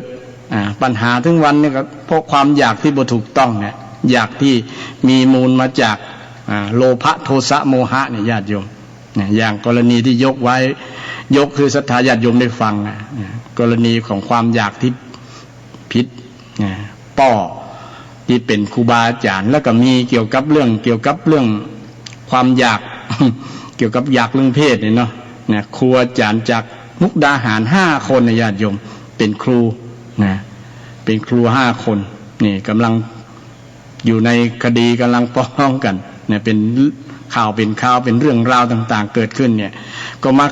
มาจากความอยากที่บ่ถูกนั่นเองนะแทนที่จะอยากให้ลูกศิษย์ลูกหาเนี่ยได้รับความเจริญเนี่ยอยากจะให้ลูกศิษย์ลูกหาได้พ้นทุกข์เนี่ยบ่อยากนั้นแต่อยากจะเสพเนื้อเสพหนังของลูกศิษย์นี่ก็มันเป็นอยากแบบตัณหานั่นนะหันลูกศิษย์เป็นเครื่องบำเรอความใคร่เนี่ยเป็นความอยากที่บทถูกต้องเป็นผู้ที่เพราะว่าเป็นแม่พิมพ์พ่อพิมพ์แล้วทำแบบนี้เสียหายมากๆเลยญาติโยมเสียหายมากๆมันเป็นเครื่องที่ชี้หันว่าโอ้คนที่ห่างเหินจากศีลธรรมมันทำความเสื่อมจริง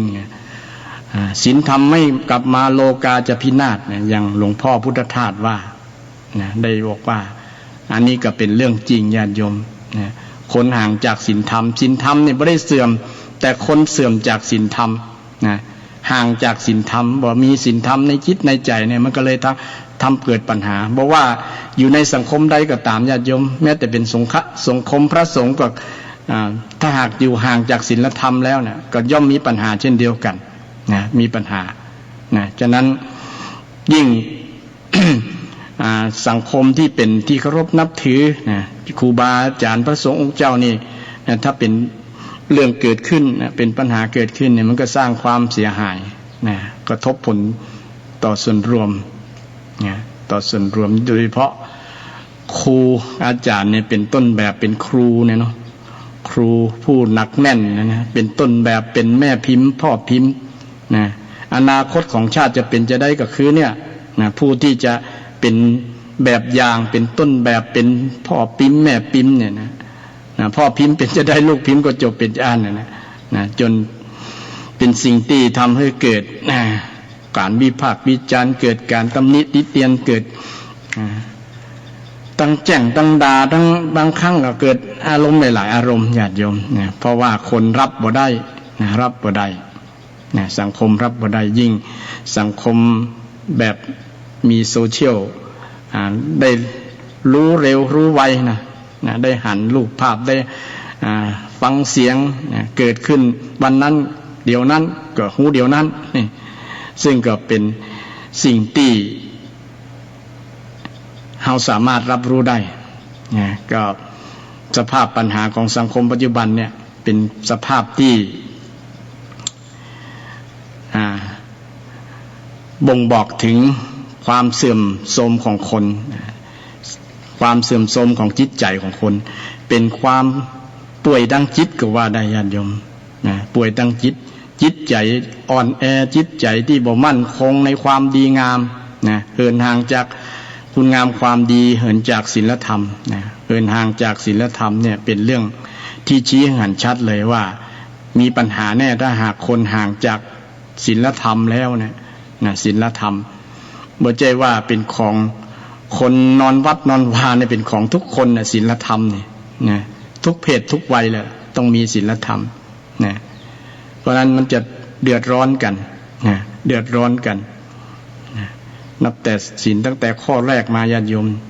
ศีลธรรมให้เฮาสูงศีลธรรมให้เฮาสวยศีลธรรมให้เรารวยศีลธรรมให้เฮารอดปลอดภัยรอดปลอดภัยก็ได้อานิสงส์สีเลนะสุขติยันติศีลนี้จะนำไปดีสุขติสุขติไปดีไปก็ดีมาก็ดีแหละบ่มีอุปสรรคปัญหาในการดำเนินชีวิตถ้าใครมีศีลรักษาศีลโดยศีลบริสุทธิ์แล้วมีศีลบริสุทธิ์ไปทางใดก็บ่ต้องกลัวมีความงาดฉะนั้นอยู่แบบ อยากแบบไหนอยากแบบดีหรืออยากแบบบ่ดีอยากแบบตัณหาหรือว่าอยากแบบมีฉันทะวันนี้ก็ต่อเนื่องจากหัวข้อธรรมที่อาจารย์พระครูประภัตได้เปิดไว้ว่าอย่าอยู่อย่างอยากเอาคำว่าอยากอย่างเดียวมาอู้ในวันนี้ ที่จริงก็บ่ได้เตรียมมาแล้วว่าจะอู้เรื่องอยาก ความอยากนี่มี2อย่างนะที่ได้กล่าวไว้ในเบื้องต้นญาติโยมอยากดี อยากดีก็เป็นฉันทะอยากทำบุญอยาก ให้คนพ้นทุกข์เนี่ยอย่างโยมได้ไปตั้งตู้ปันสุขนี่เนาะมีความเมตตาตัวกรุณาตัวนั่นนะคือกรุณานี่อยากจะให้คนพ้นทุกข์ไงช่วยแบ่งเบาภาระเนี่ยเป็นกรุณาธรรมที่เกิดขึ้นในจิตในใจญาติโยมญาติโยมที่มีจิตมีใจมีกรุณาธรรมอยู่ในจิตในใจแล้วนะมันก็ ทำให้สังคมน่าอยู่สังคมอยู่เย็นเป็นสุขได้นะด้วยคุณธรรมญาติโยมด้วยคุณธรรมกันถ้าเราอยู่แบบอยากจะเอาบางคนหันเปิ้นตั้งตู้บริจาคแทนที่จะคิดเผื่อใจคนอื่นตัวเนาะเผื่อแผ่คนอื่นตัวผู้คนอื่นมาที่หลังเนี่ยจะได้บ่ได้นะแต่คิดแบบนี้มันจะดีนะคือเฮาบ่อยู่แบบอยากลำไปอยากนะบางคนอยากเกินนะอยากในขอบเป็นโลภะไงโลภะอะไรก็โลภเอานะโลภเอารถมาใส่เป็นลำรถก็มีนะมาใส่เป็นกระสอบเป็นถุงนะเป็นศรัทธาปาติ้วอย่างที่อาจารย์เพิ่นว่าอาจารย์ปาติ้วศรัทธาปาติ้วติ้วคนติ้วถุงเดียวยังพอนะติ้วไว้หลายถุงนะอันนั้นถุงนั้นใส่แต่อันนี้ไปนี่นะเป็นคนมากนะมากบ่พอนะก็อยู่แบบอยากแบบตัณหานะอันนี้อันตรายอยู่แบบนี้ก็คนนั้นจะบ่อิ่มนะมีแต่หิวตลอดละนะเพราะว่าอยู่แบบผิด อยู่อยากแบบผิดถ้าอยากแบบถูกนี่มันจะอิ่มตลอดยันโจมที่อยากจะให้คนอื่นได้มีความสุขอยากให้คนอื่นมีความสุขมีได้พ้นทุกข์เนี่ยแล้วก็อยากให้คนอยากชื่นชมยินดีกับคนที่ประสบกับมีประสบกับสิ่งที่ประสบผลสำเร็จเนี่ยแสดงมุทิตาจิตเนี่ยก็เป็นความอยากดีเนี่ยอยากให้แสดงออกว่าคนนั้นได้รับดีแล้วก็ยินดีก็เป็นความอยากแล้วก็อยากจะให้คนทำถูกต้องนะบ่เอียงไปตามอคติเอียงเพราะกลัวเพราะลำเอียงเพราะใคร่เพราะรักฮักคนนั้นเลยเอียงไปจ้างคนนี้ก็เพราะเอียงไปบ่ชอบคนนั้นถ้ามีจิตใจเอียงไปแบบเนี้ยเอียงไปเพิ่นว่าบ่ถูกต้องบ่เป็นอุเบกขาภาษาพระพุทธว่าอุเบกขาถ้าอยากให้เกิดความถูกต้องเกิดขึ้นเนี่ยอยากแบบเนี้ยนะเป็นความอยากที่ดีเช่นพ่อแม่อยากให้ลูกดำรงตนในความถูกต้องบ่เป็นลูกที่ดื้อรั้นบ่คนบ่เป็นลูกที่ห้ายประมาณนั้นนะลูกออกนอกลู่นอกทางพ่อแม่ก็ห้ามพ่อแม่กับสอนสั่งสอนนี่เป็นความอยากดีเกิดขึ้นกับพ่อแม่อยากเป็นฉันทะนะอยากแบบเนี้ยอยากแบบฉันทะนะถ้าอยากแบบตัณหานี้อันตรายญาติโยมเนี่ยอยากจะเอาให้ตัวได้เนี่ยอยากจะเอาให้ตัวได้เนี่ยกูบ่ได้แล้วนะบ่เผื่อไผเนี่ยนะเป็นความโลภนะเป็นความอยากที่อันตรายหันแก่ตัวนะเป็นหันแก่ตัวนะบ่เผื่อแผ่คนอื่นคนที่มีความอยากที่หันคนอื่นหิวหันคนอื่นกั้นก็แบ่งปันให้คนที่กำลังหิวกำลังกั้นนะคนนั้นมีจิตใจแบบน่าชื่นชมยินดีญาติโยมน่าชื่นชมยินดีดำเนินแบบความไปตามความอยากที่ถูกต้องอยากแบบฉันทะนะอยากแบบฉันทะนะคือความอยากนี้ก็มีสองอย่างคืออยากบ่อยๆซ้ำๆให้ศรัทธาญาติโยมได้แยกให้ชัดเจนว่าความอยากของคนเนี่ยมีอยากสองอย่างอยากดี อยากดีเป็นห้องว่าฉันทะอยากบ่ถูกต้องเนี่ยเป็นห้องหรือว่าอยากแล้วเป็นทุกข์เนี่ยเป็นห้องว่าตัณหาเนี่ยบางคนเข้าใจว่าเป็นถ้ามีความอยากในใจมันเป็นกิเลสหมดเป็นตัณหาหมดแบบนี้ตีความหมายธรรมะผิดเลยญาติโยมนะตีความหมายผิดเลยนะแล้วก็เข้าใจผิดจะทำให้คนอยู่บ่ได้นะมันเป็นกิเลสมันทำอย่างนะประมาณนั้นแหละทำให้คนขี้ค้านไปเนี่ยทำให้คนขี้ค้านเพราะว่า คนถ้าบ่อยากถ้ามีความอยากแล้วมันต้องมีอยากทั้งสองอย่างนะอยากดีแหละนะถ้าเกิดอยากดีแล้วถ้าบัดทำมันก็ขี้ค้านเนาะต้องให้เป็นพลังเป็นแรงบันดาลใจให้คนได้หมั่นนะได้หมั่นได้ขยันนะคนที่อยากบ่ดีมันจะขี้ค้านไงนะขี้ค้านเอาทางลัดประมาณนั้นนะเช่นอยากจะรวยเนี่ยนะญาติโยมอยากจะรวยทางลัดเนี่ยนะเป็นลักษณะของคนที่มีขี้ค้านในจิตในใจนะมันจะมาคู่กัน สิ่งที่บ่ดีมันมาคู่กันถ้าคนมันเนี่ยนะมันจะมาฉันทะมันจะมากับฉันทะเลยนะอยากทำดีทำให้มันดีเนี่ยทำให้มันดีเช่นบ้านสกปรกเนี่ยเนาะบ้านสกปรกเนี่ยอยากทำให้มันสะอาดแต่มีลูกบางคนที่พ่อแม่มีลูกแล้วเนาะอยากจะให้ลูก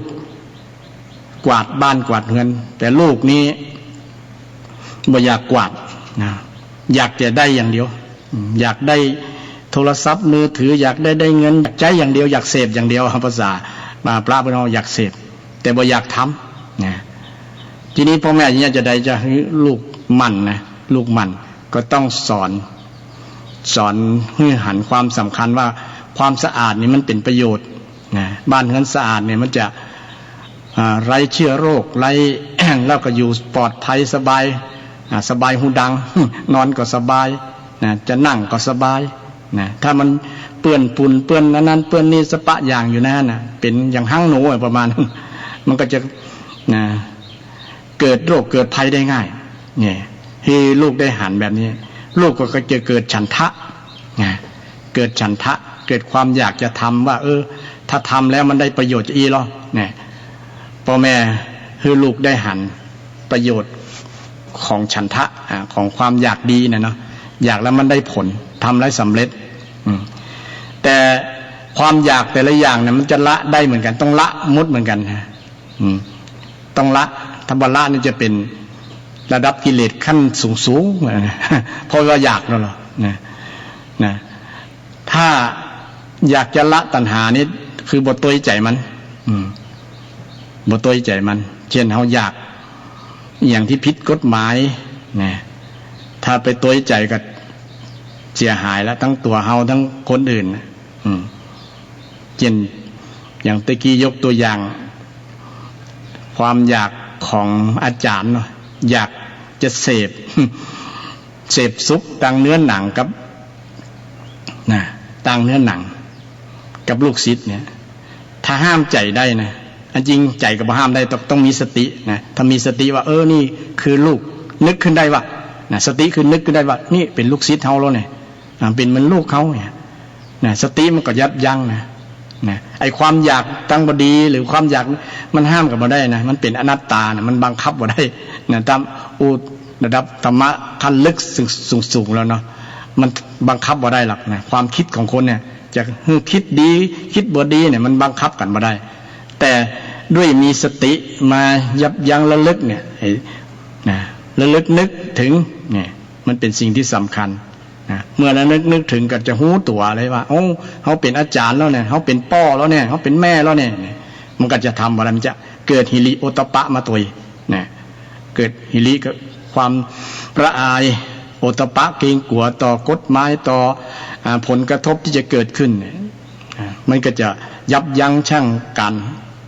กระทำที่จะเกิดขึ้นได้นะบ่ให้เกิดพฤติกรรมที่บ่ควรให้เกิดนะที่บ่พึงปรารถนายับยั้งสิ่งนั้นได้แต่ความอยาก อันนั้นน่ะอยากในทางที่บ่ดีมันเกิดขึ้นกับไผได้ทุกคนแหละนะเว้นแต่เราจะนึก มีแต่สติสตินี่คือนึกนะคือดึงมาดึงตรึงจับดึงตึงจับดึงตึงจับดึงกับดึงมาดึงมาเมื่อมันไปแล้วก็ดึงมันมาเหมือนจิตมันคิดไปก็ดึงจิตมาเอาสติเนี่ยดึงใช้สติดึงมันมาเช่นคิดไปเรื่องที่ความอยากที่บ่ดีเนี่ยดึงให้มันมาที่เดิมก่อนแล้วก็นึกสิ่งที่ดีขึ้นนึกถึงความอยากที่ดีเป็นฉันทะ มันจะชนะกันเองญาติโยมนะธรรมะย่อมชนะอธรรมอยู่แล้วนะมันธรรมะนะมันชนะกันแต่ส่วนมากคนไปยอมไปอ่อน ข้อคือความอยาก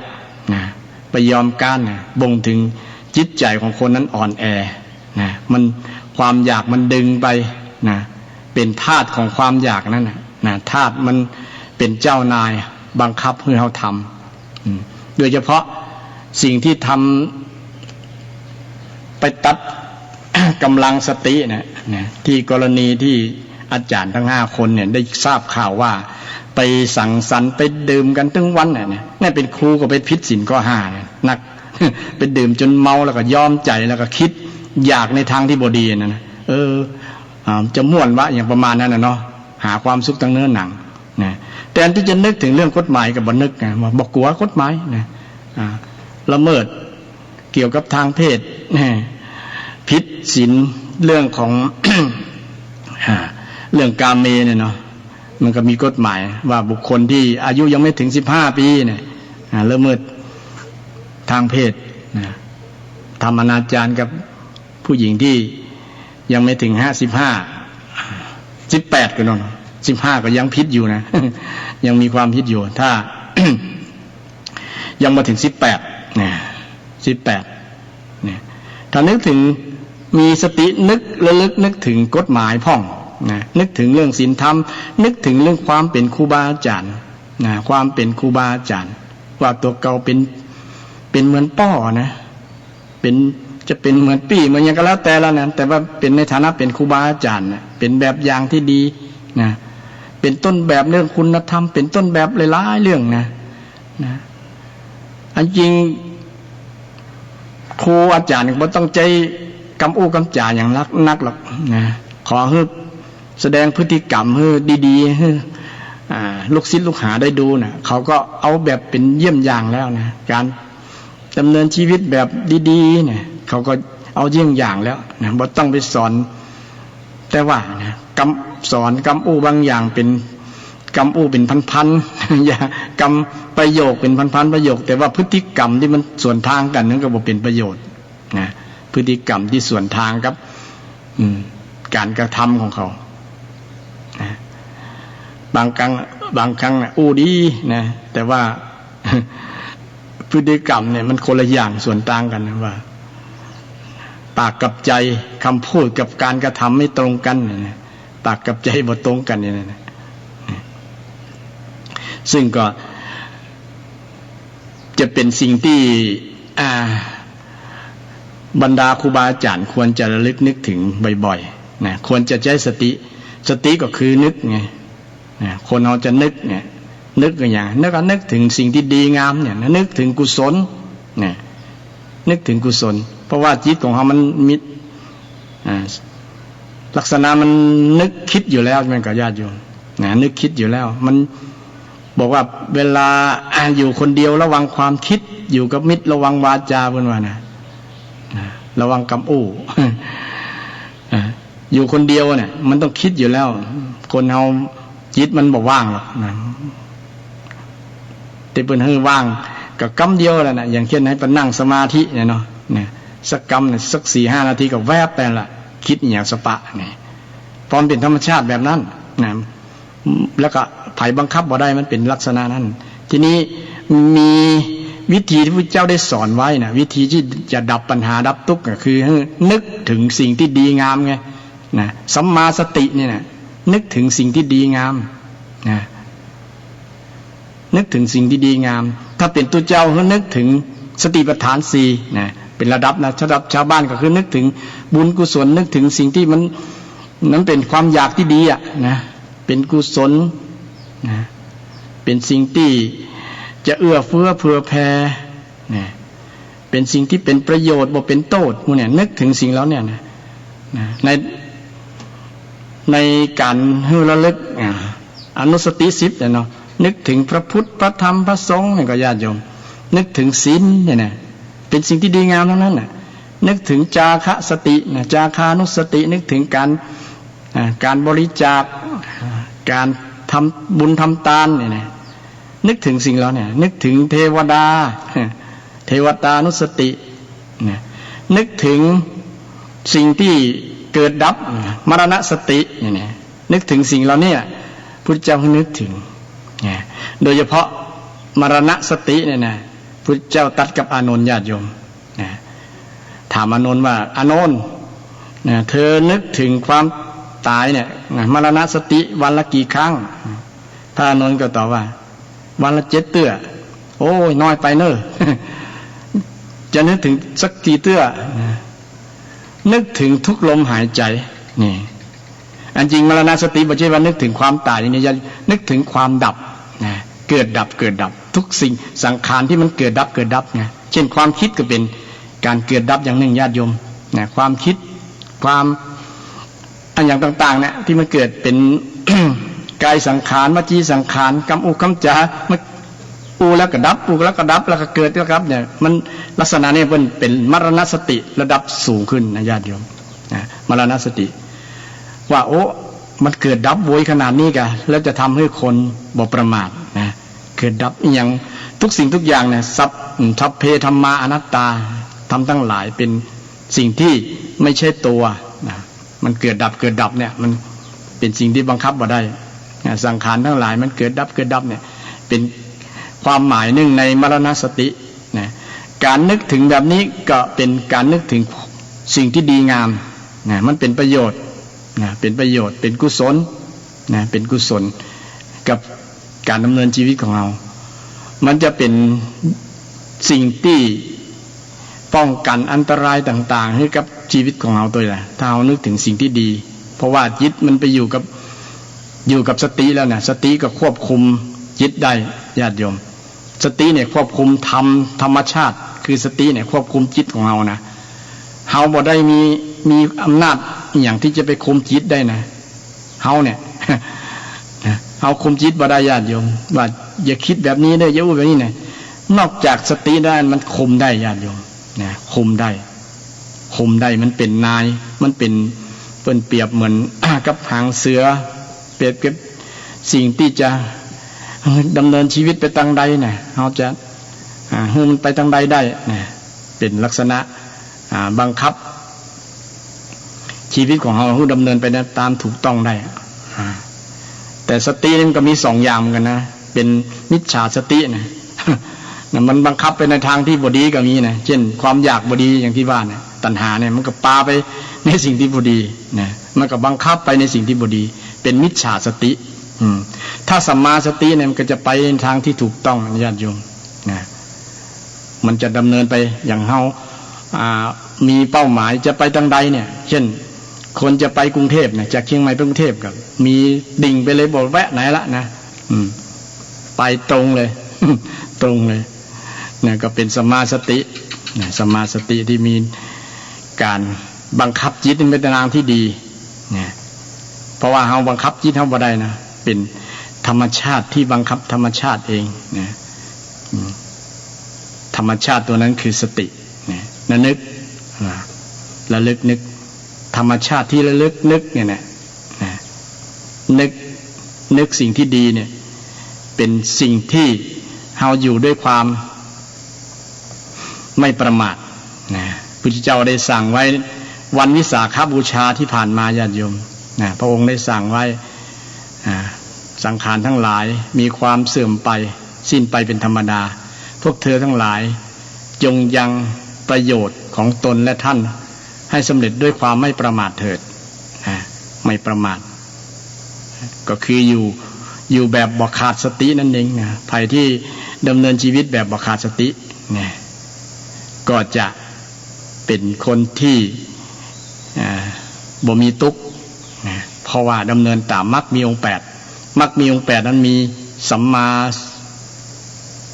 สตินะแล้วก็มี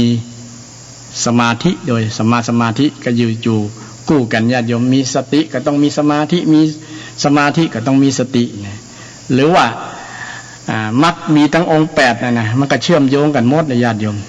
เริ่มตั้งแต่ความเห็นถูกมีสัมมาทิฏฐิเนี่ยหรือว่าความเข้าใจถูกเนี่ยสัมมาทิฏฐิเนี่ยทิฏฐิเริ่มมาจากบุญนะเป็นกระดุมเม็ดแรกนะ ข้อแรกที่ต้องมีก่อนเปิ้นถ้าคนเข้าใจถูกเห็นถูก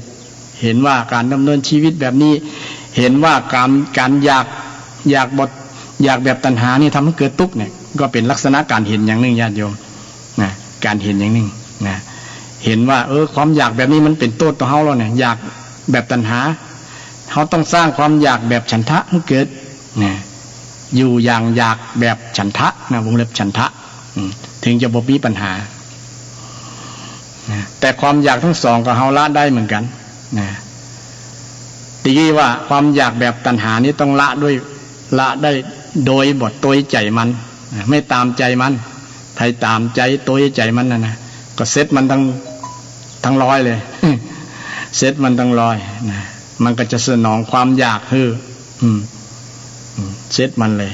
ยันมีผลได้รับอย่างกรณีของครูทั้งหลาย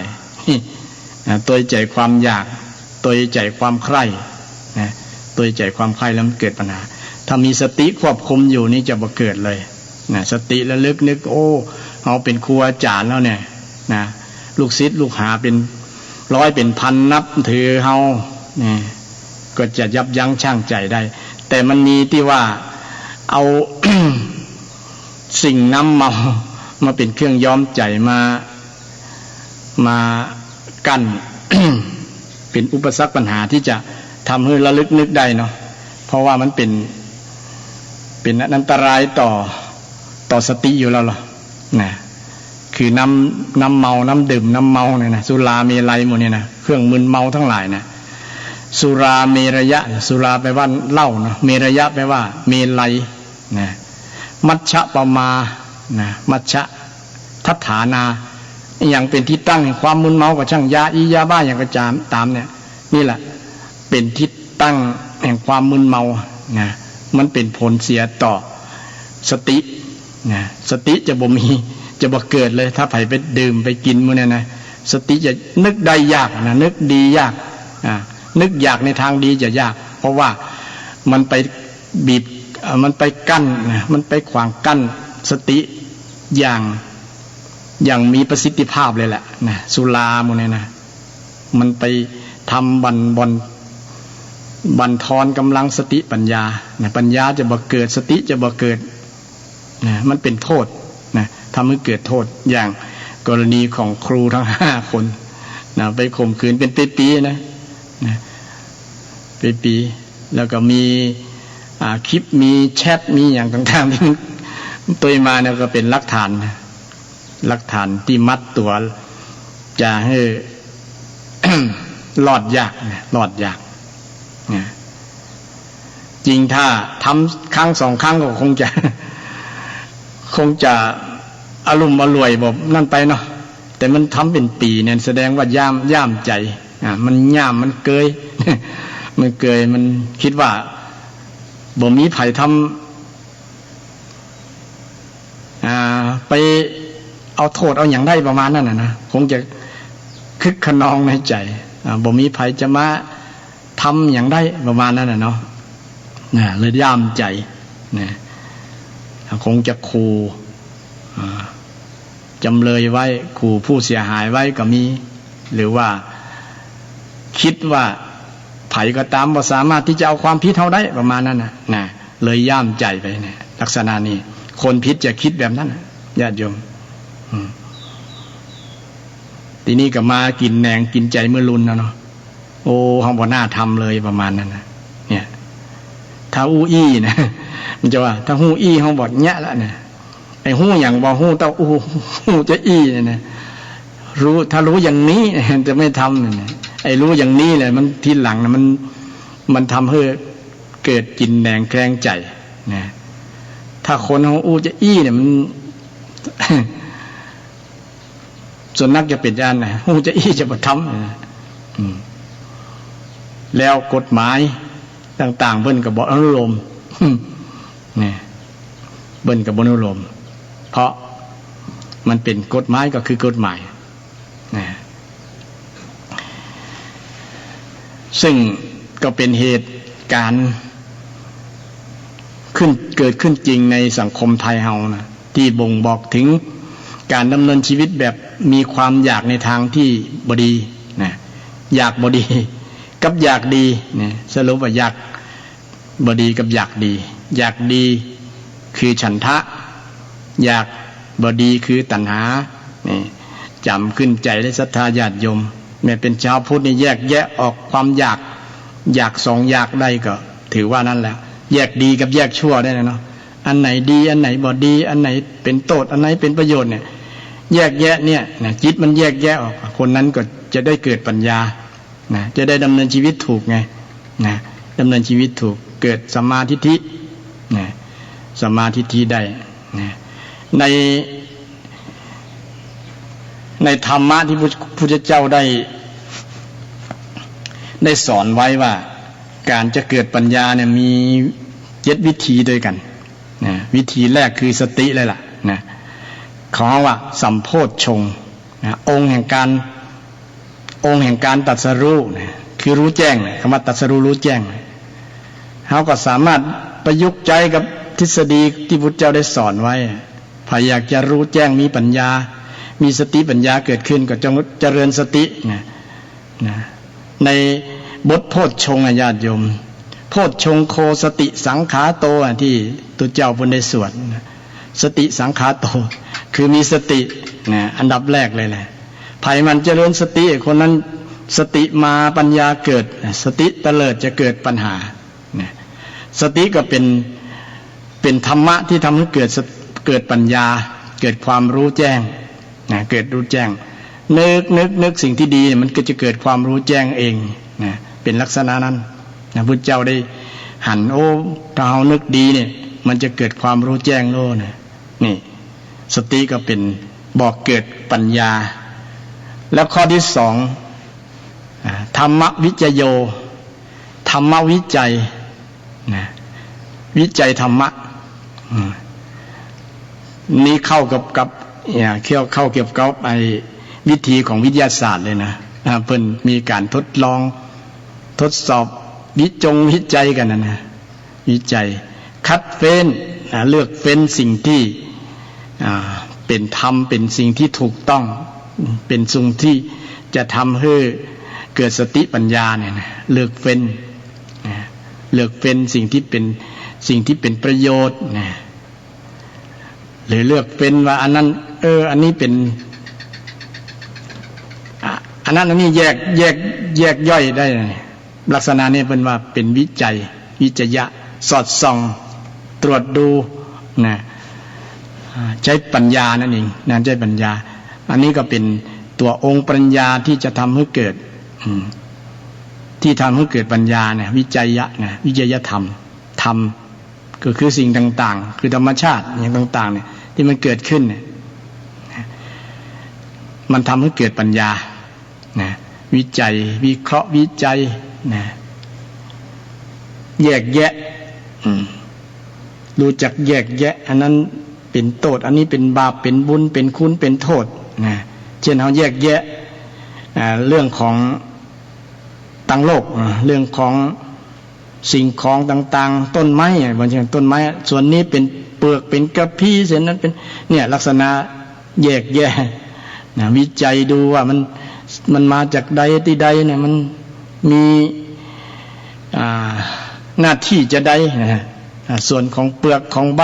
อย่างต่างๆเนี่ยนะมันก็จะเกิดสติปัญญาเกิดความรู้ขึ้นนะสังเกตธรรมชาตินะพืชก็ดีอันอย่างก็ดีที่มันเกิดขึ้นในโลกเนี่ยสังเกตดูนะการสังเกตดูเพ่งดูนะเป็นวิธีที่จะทำให้เกิดปัญญาต่างโลกเป็นว่าไปทำวิจัยแล้วมาเสนอครูบาอาจารย์จะได้จบปริญญาโทปริญญาเอกเนี่ยวิทยานิพนธ์ก็คือวิจัยธรรมนั่นแหละนะธรรมวิจโยนั่นแหละนะคนจะจบปริญญาได้ความรู้ปริญญาปริแปลว่ารอบญาแปลว่าความรู้รอบนะความรู้รอบต้องได้ไปเสาะคนสืบคนต้องไปศึกษาดูเนี่ยการศึกษาดูพิจารณาดูโดยการศึกษาจากการฟังก็ได้จากการสังเกตจากการคิด ก็ได้นะอย่างพุทธเจ้าได้สอนว่าปัญญาเกิดจากการฟังสุตตมยปัญญาปัญญาเกิดจากการคิดจิตตมยปัญญาปัญญาเกิดจากการลงมือทำนะภาวนาปัญญาปัญญาลงมือทำนะภาวนาปัญญาปัญญาลงมือทำเลยเมื่อเกิดประจักษ์แจ้งต่อตนเองนะลงมือทำให้มีทำให้เป็นภาวนาแปลว่าทำให้มีให้เป็นนะเนี่ยปัญญาที่จะเกิดโดยประสบการณ์จริงเลยอย่างพระองค์ได้ทดเอาพระองค์เองเอาเดิมพันด้วยชีวิตนะทั้งชีวิตเลยนะทดลองทดสอบนะทุกอย่างนะว่าอันนั้นมันจะทำให้ตรัสรู้ก่อนทดสอบมโมดบอกให้คนจุได้ประมาณนั้นนะทำทุกกละกิริยาอย่างต่างๆนี่อู้เรื่องธรรมะที่จะให้เกิดปัญญานะในองค์การตรัสรู้นะสติก็มีอยู่ในบทแรกเลยญาติโยมนะบทแรกถ้าเจริญสติเนี่ยเราก็จะดำเนินชีวิตแบบเจริญแบบไม่ประมาทนะดำเนินชีวิตแบบไม่ประมาทนะคืออยู่ไม่ปราศสตินะและนึกได้ที่คนใจสติแบบพลาดพลั้งทำผิดพร่องนะเดี๋ยวก็ทำอันนี้พลาดพร่องนะก็เป็นว่าบ่มีสติในการควบคุมในการดำเนินชีวิตนะต้องมีสติควบคุมพฤติกรรมของเรานะเพราะว่าเราควบคุมพฤติกรรมบ่ได้ต้องเอาสติควบคุมนะใจเครื่องมือคือสติเนี่ยแล้วฝ่ายใจก็คือธรรมะมันใจกันเองนะสติมันทำหน้าที่มันเองมันต้องไปบอกมันนะมันถึงทำหน้าที่เองอยู่ที่ว่าเราใช้สติแบบสัมมาหรือว่าแบบมิจฉานะถ้าใช้สติแบบสัมมาคือสติที่ถูกที่ชอบเนี่ยนะมันก็เป็นผลดีนะบอกทำให้เกิดปัญหามีแต่เกิดความเจริญนะฉะนั้นการดำเนินชีวิตแบบมีสติเนี่ยเป็นวิธีหนึ่งนำไปสู่การให้เกิดปัญญาปัญญาก็นำมาแก้ปัญหาเพราะว่าปัญหาหรือว่าความทุกข์ทั้งหลายเนี่ยต้องแก้ด้วยปัญญาคนมนุษย์เราเนี่ยถ้ามีปัญญาเนี่ยสามารถแก้ปัญหาตัวเก่าได้หมดเนี่ยคนทั้งหลายเนี่ยนะบอกว่าจะเกิดปัญหาอย่างต่างๆนะก็มาจากปัญญาทั้งนั้นเช่นบ่มีผ้านุ่งจะทำผ้านุ่งจะได้นะครับใจสติปัญญาความรู้นี่แหละเอาเปลือกไม้เอาอย่างมานะเอาฝ้ายเอาอย่างมาทำเป็นนะเครื่องนุ่งห่มเนี่ยนะบ่มีข้าวกินก็ปลูกข้าวอย่างประมาณนะนี่มนุษย์จะแก้ปัญหาไปก็ด้วยความรู้เนี่ยไอ้ความรู้สติปัญญานี่แหละสำคัญในการดำเนินชีวิตในการดำเนินชีวิตเนี่ยใช้สติปัญญาทั้งนั้นมาจากสตินึกเนี่ยเขาจะเอาอย่างนั้นนึกใดเนี่ยต้องนึกสิ่งที่ดีนึกปัญญาเนี่ยนึกความรู้เนี่ยนึกความรู้นะแล้วนึกเอาความรู้เนี่ยมาใจนะเขาได้เฮียนอย่างมาอย่างศรัทธาญาติโยมที่จบปริญญาจบนั้นจบนี้จบความรู้นั้นนั่นน่ะถามว่าความรู้ที่เขาเฮียนมาเนี่ยแก้ปัญหาอย่างได้พ้องนะถ้าแก้ปัญหาได้ก็มาแก้ปัญหาเช่นแก้ปัญหาเรื่อง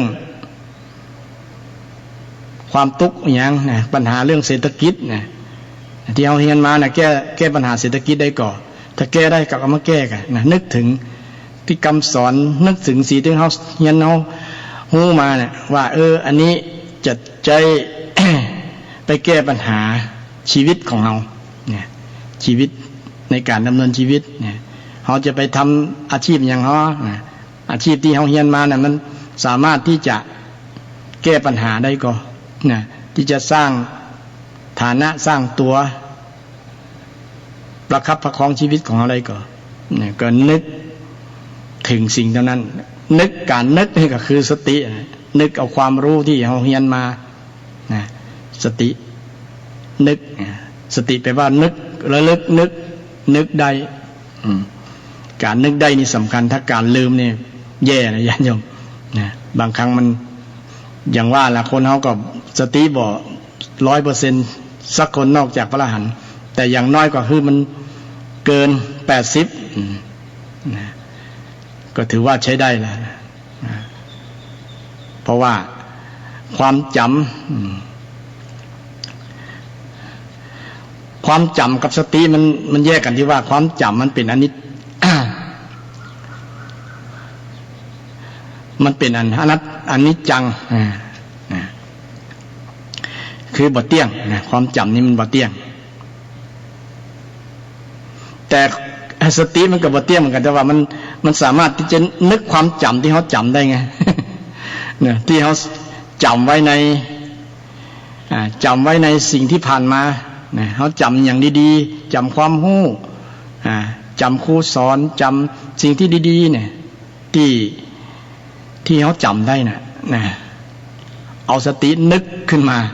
นึกขึ้นมาได้เอาเคยเรียนเคยจำนี่มันได้ล้อนะมันเป็นประโยชน์ในการที่จะเอามาใจแก้ปัญหาในการดำเนินชีวิตของเราเพราะว่าชีวิตของคนเนี่ยมีปัญหาอยู่แล้วนะปัญหาที่อยู่ปัจจุบันและปัญหาที่จะเกิดข้างหน้าเนี่ยมันมีเป็นแน่นอนนะมีแน่นอนที่คนที่มีสติปัญญานี่จะบ่กลัวปัญหาเพราะว่าปัญหามีไว้แก้นะบ่มีไว้กลุ่ม นะเกิดมาก็มีปัญหาแน่นอนนะมีปัญหาแน่นอนแต่เราอย่าไปสร้างปัญหาให้เกิดซ้ำซ้อน เช่นการละเมิดคำสอนพระเจ้าโดยเฉพาะละเมิดวิธีการปฏิบัติให้ถึงการดับทุกข์เนี่ยเนาะนะดับทุกข์มันจะเกิดปัญหาเพิ่มมาเรื่อยๆสิ่งที่ทำให้เกิดปัญหา8อย่างน้อยใน8อย่างนะ8อย่างเนี่ยทำให้เกิดปัญหาทำให้เกิดทุกข์ญาติโยมคงไม่เคยได้ยินเนาะนะไอ้สาเหตุ8อย่างเนี่ยอาตมาห้องว่าเป็นมิจฉา8 มิจฉา8ก็คือคำสอนพุทธเจ้านั่นแหละมิจฉา8เนี่ยการเห็นผิดก็ดีการคิดผิดก็ดีการอู้ผิดก็ดีการกระทำผิดก็ดีการประกอบอาชีพผิดก็ดีการเพียรผิดก็ดีการระลึกผิดก็ดีการตั้งใจผิดก็ดีทั้ง8อย่างเนี่ยเป็นการก่อปัญหาเลยถ้าใครดำเนินชีวิตผิด8อย่างในญาติโยมเกิดปัญหาแน่นอนตรงกันข้ามถ้าใครคิดถูกเห็นถูก1เห็นถูก2คิดถูก3พูดถูก4กระทำถูก5อาชีพถูก6พยายามถูก7ระลึกถูก8ตั้งใจถูกนี่มันคนละด้านกันคนละฝ่ายกันเลยถ้าไผดำเนินชีวิตแบบผิดเนี่ยห้องว่ามิจฉาเนี่ยนะมีปัญหาแน่นอนถ้าคนดำเนินชีวิตแบบ ถูกนะที่ห้องว่าสัมมาเนี่ยนะที่เป็นคำสอนพระเจ้าห้องว่ามักมีองค์8ญาติโยมมักมีองค์8เนี่ยเป็นการดำเนินชีวิตแบบ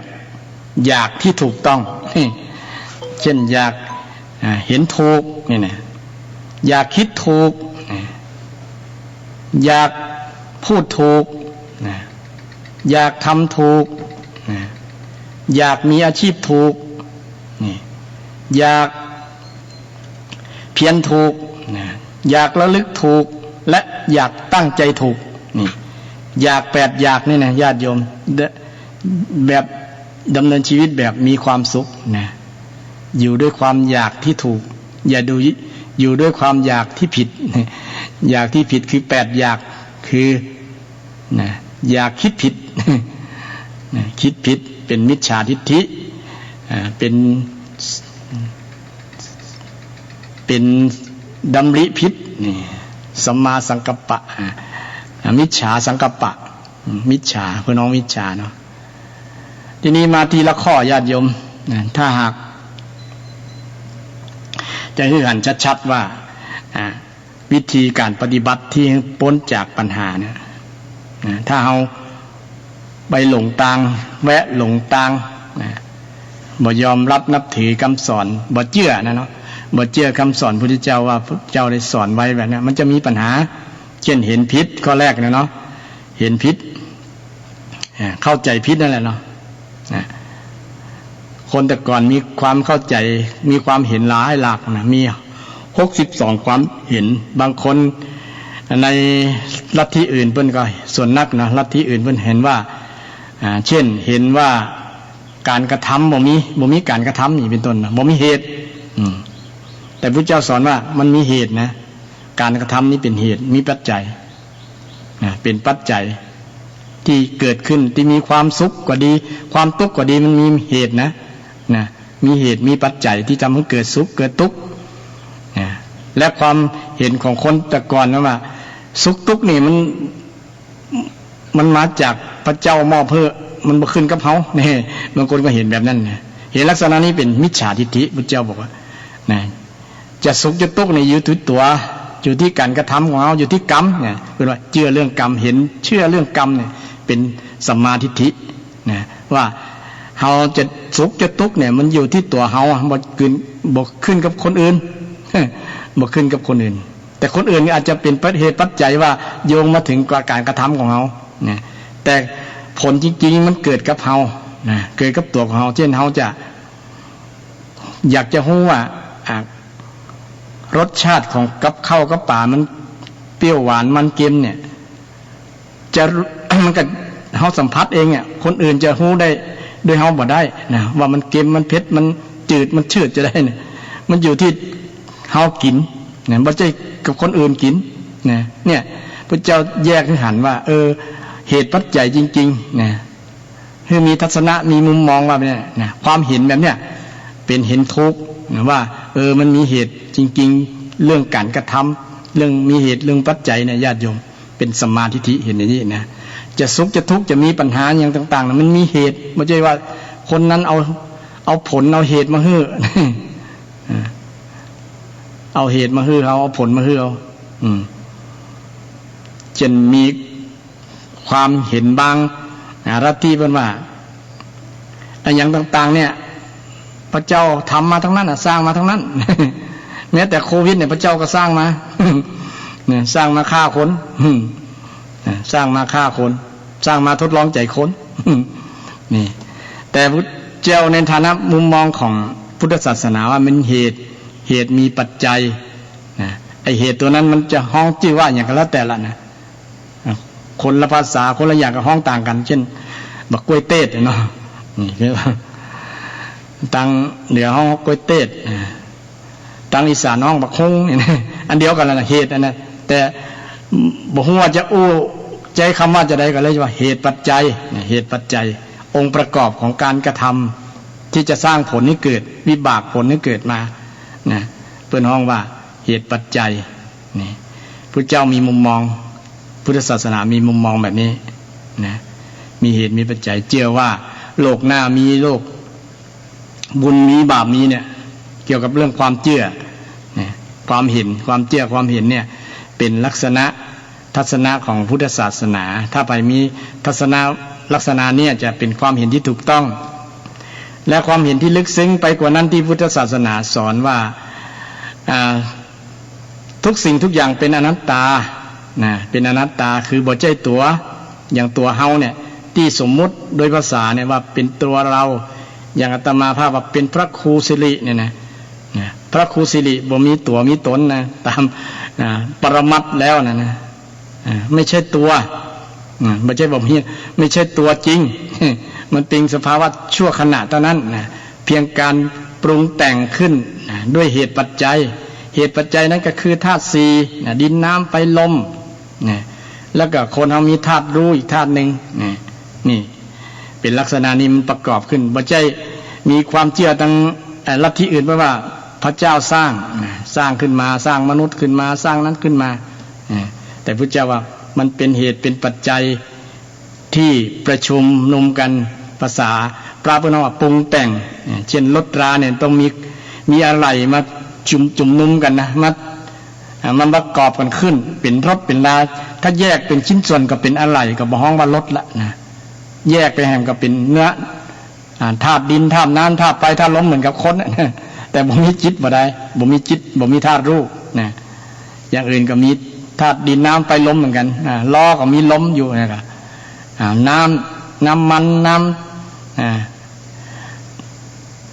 ก็มีม้าเหมือนกันมีไฟเนี่ยต้องเผาผลาญเชื้อเพลิงเนี่ย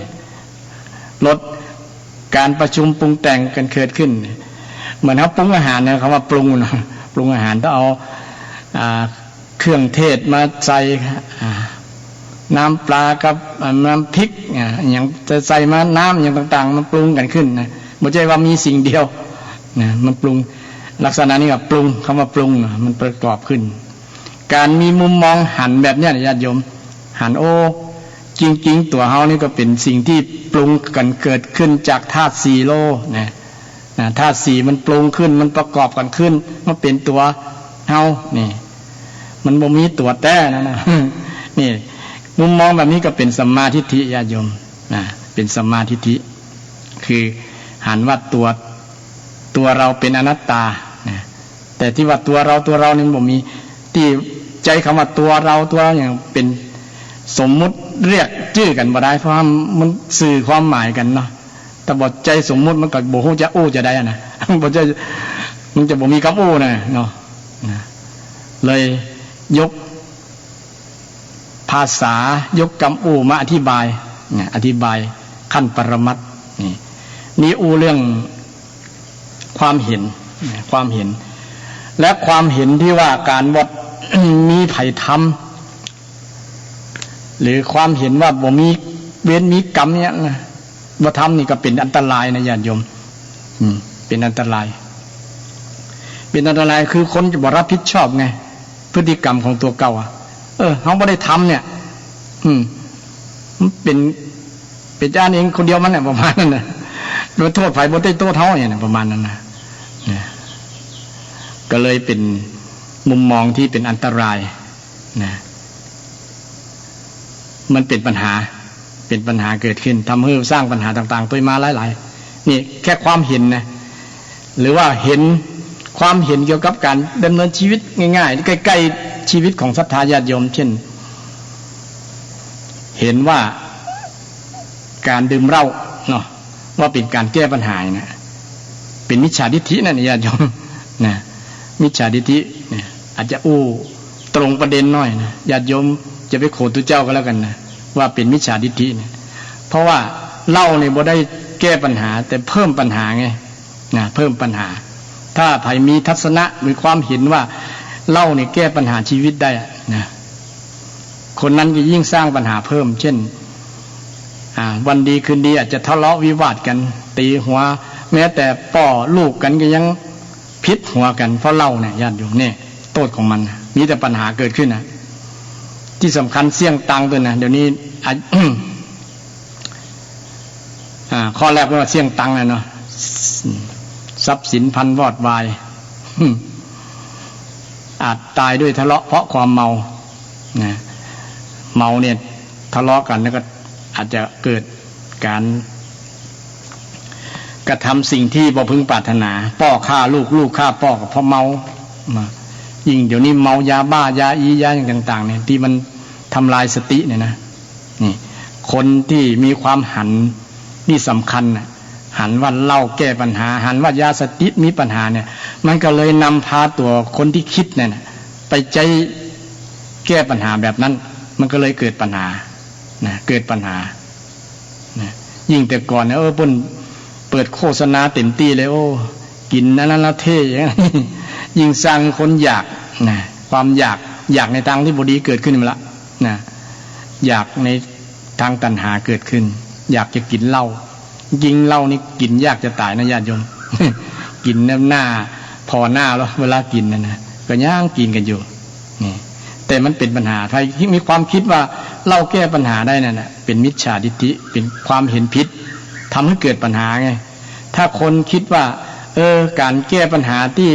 ถูกต้องแก้ที่เหตุต้นเหตุมันน่ะเช่นเหตุอย่างที่เขามีปัญหาอยู่นั่นน่ะต้องไปหาเหตุมันถึงได้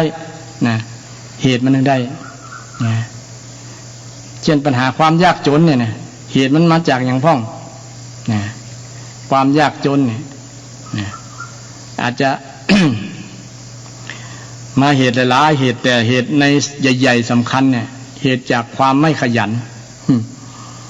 นะเหตุจากไม่ความขยันประการหนึ่งประการที่สองเหตุจากการใช้จ่าย ไม่พอเพียงไม่พอดีเนี่ยไม่พอดีบริหารทรัพย์ไม่พอดีในรายรับรายจ่ายเนี่ยมันก็เป็นสาเหตุทำให้เกิดหนี้สินรุงรังนะใช้จ่ายเกินตัวนะเป็นหนี้สินอย่างเดี๋ยวนี้เนาะการบินไทยจะล้มละลายเพราะว่าหนี้สินท่วมตัวจะเงินตังรัดเป็น50,000 ล้านอย่างนั้นเนาะแสดงว่าผู้บริหารนี่ใช้เกิน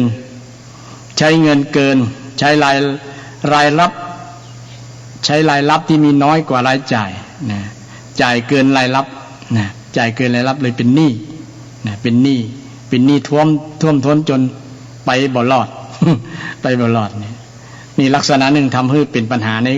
การใช้จ่ายจับจ่ายเงินทองของ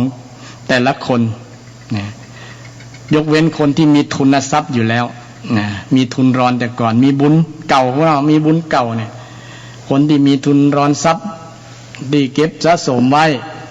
ในช่วงที่มีปัญหาเนี่ยก็รอดพ้นไปรอดปัญหาเรื่องความยากจนเรื่องเงินทองนะแล้วข้อต่อมาเหตุปัจจัยต่อมาว่า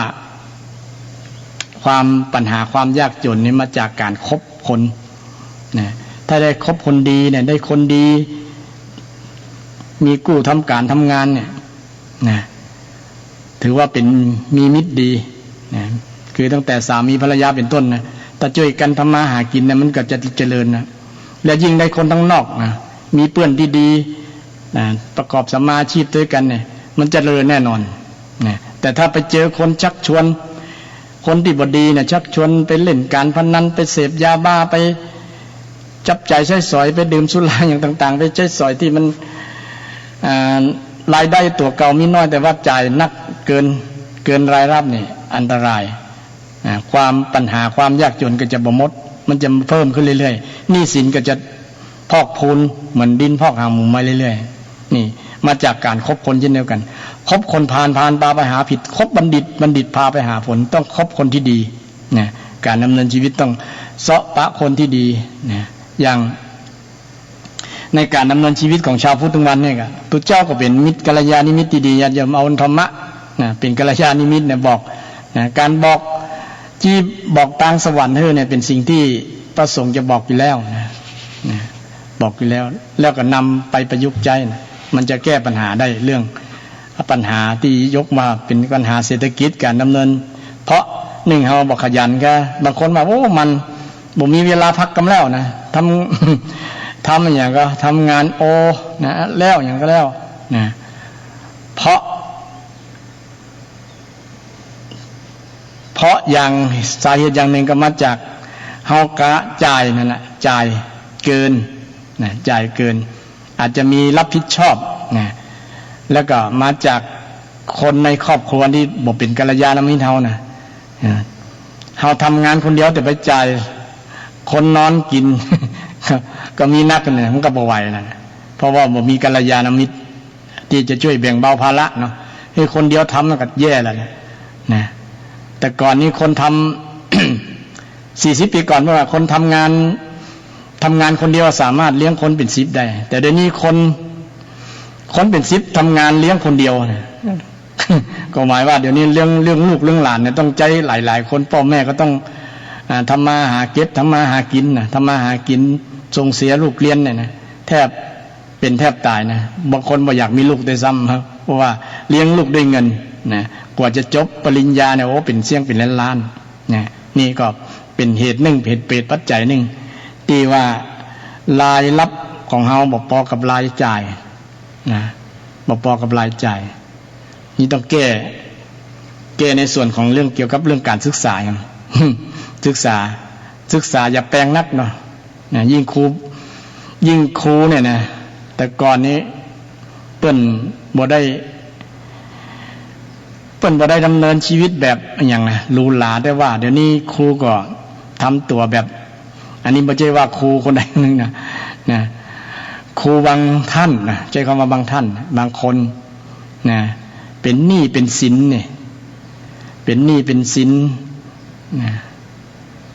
เป็นหนี้บ้านนะดาวบ้านดาวรถดาวนั่นดาวนี่สปะอย่างนะเพิ่นฮักไว้เป็น 30 ปีนะ 30 ปี ทีนี้เมื่อค่าใช้จ่ายมันแพงก็ต้องไปหารายได้พิเศษนะไปสอนพิเศษเนี่ยทำให้ลูกหลานได้จ่ายเพิ่มในส่วนเนี้ยนะลูกหลานได้จ่ายเพิ่มในส่วนนี้นะต้องจ่ายเพิ่มเป็นได้ต้องสอนพิเศษเนี่ยก็อ้างว่าคนนี้มันปึกมันเฮียนบัตันเปิ้น เฮียนบัตันเปิ้นนี่จะเฮียนน่ะตันถึงเปิดสอนก็มันมีคำถามว่าเอาเป็นได้เปิดสอนทุกคนอ่ะมันน่าจะเป็นบางคนถ้าเฮียนนี่เฮียนทุกคนเนี่ยนี่เฮียนทุกคนเลยนะถ้าเฮียนบางคนสัก4-5 คนที่มันปึกมันอ่อนมันเรียนบัตันเปิ้นนี้โอเคแหละเป็นเพียงข้ออ้างนะต้องใจเงินในส่วนนี้นะพอสมควร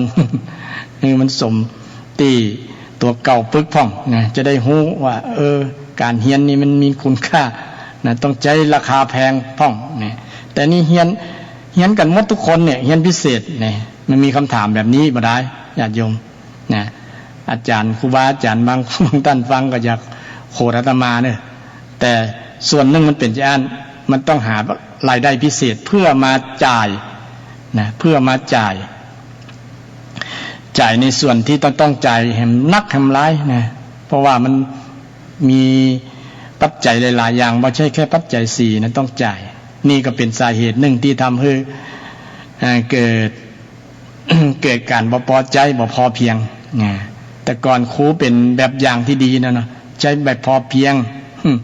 บอกพุ่มเปื้อบอกพุ่มเปื่อยนักลำไปนะซึ่งก็เป็นหมดเวลาแล้วนะ เงินนะก็เพลินจนหมดเวลาญาติโยมก็ขอนำรายการนี้วันน่าจะมาใหม่เนาะนะ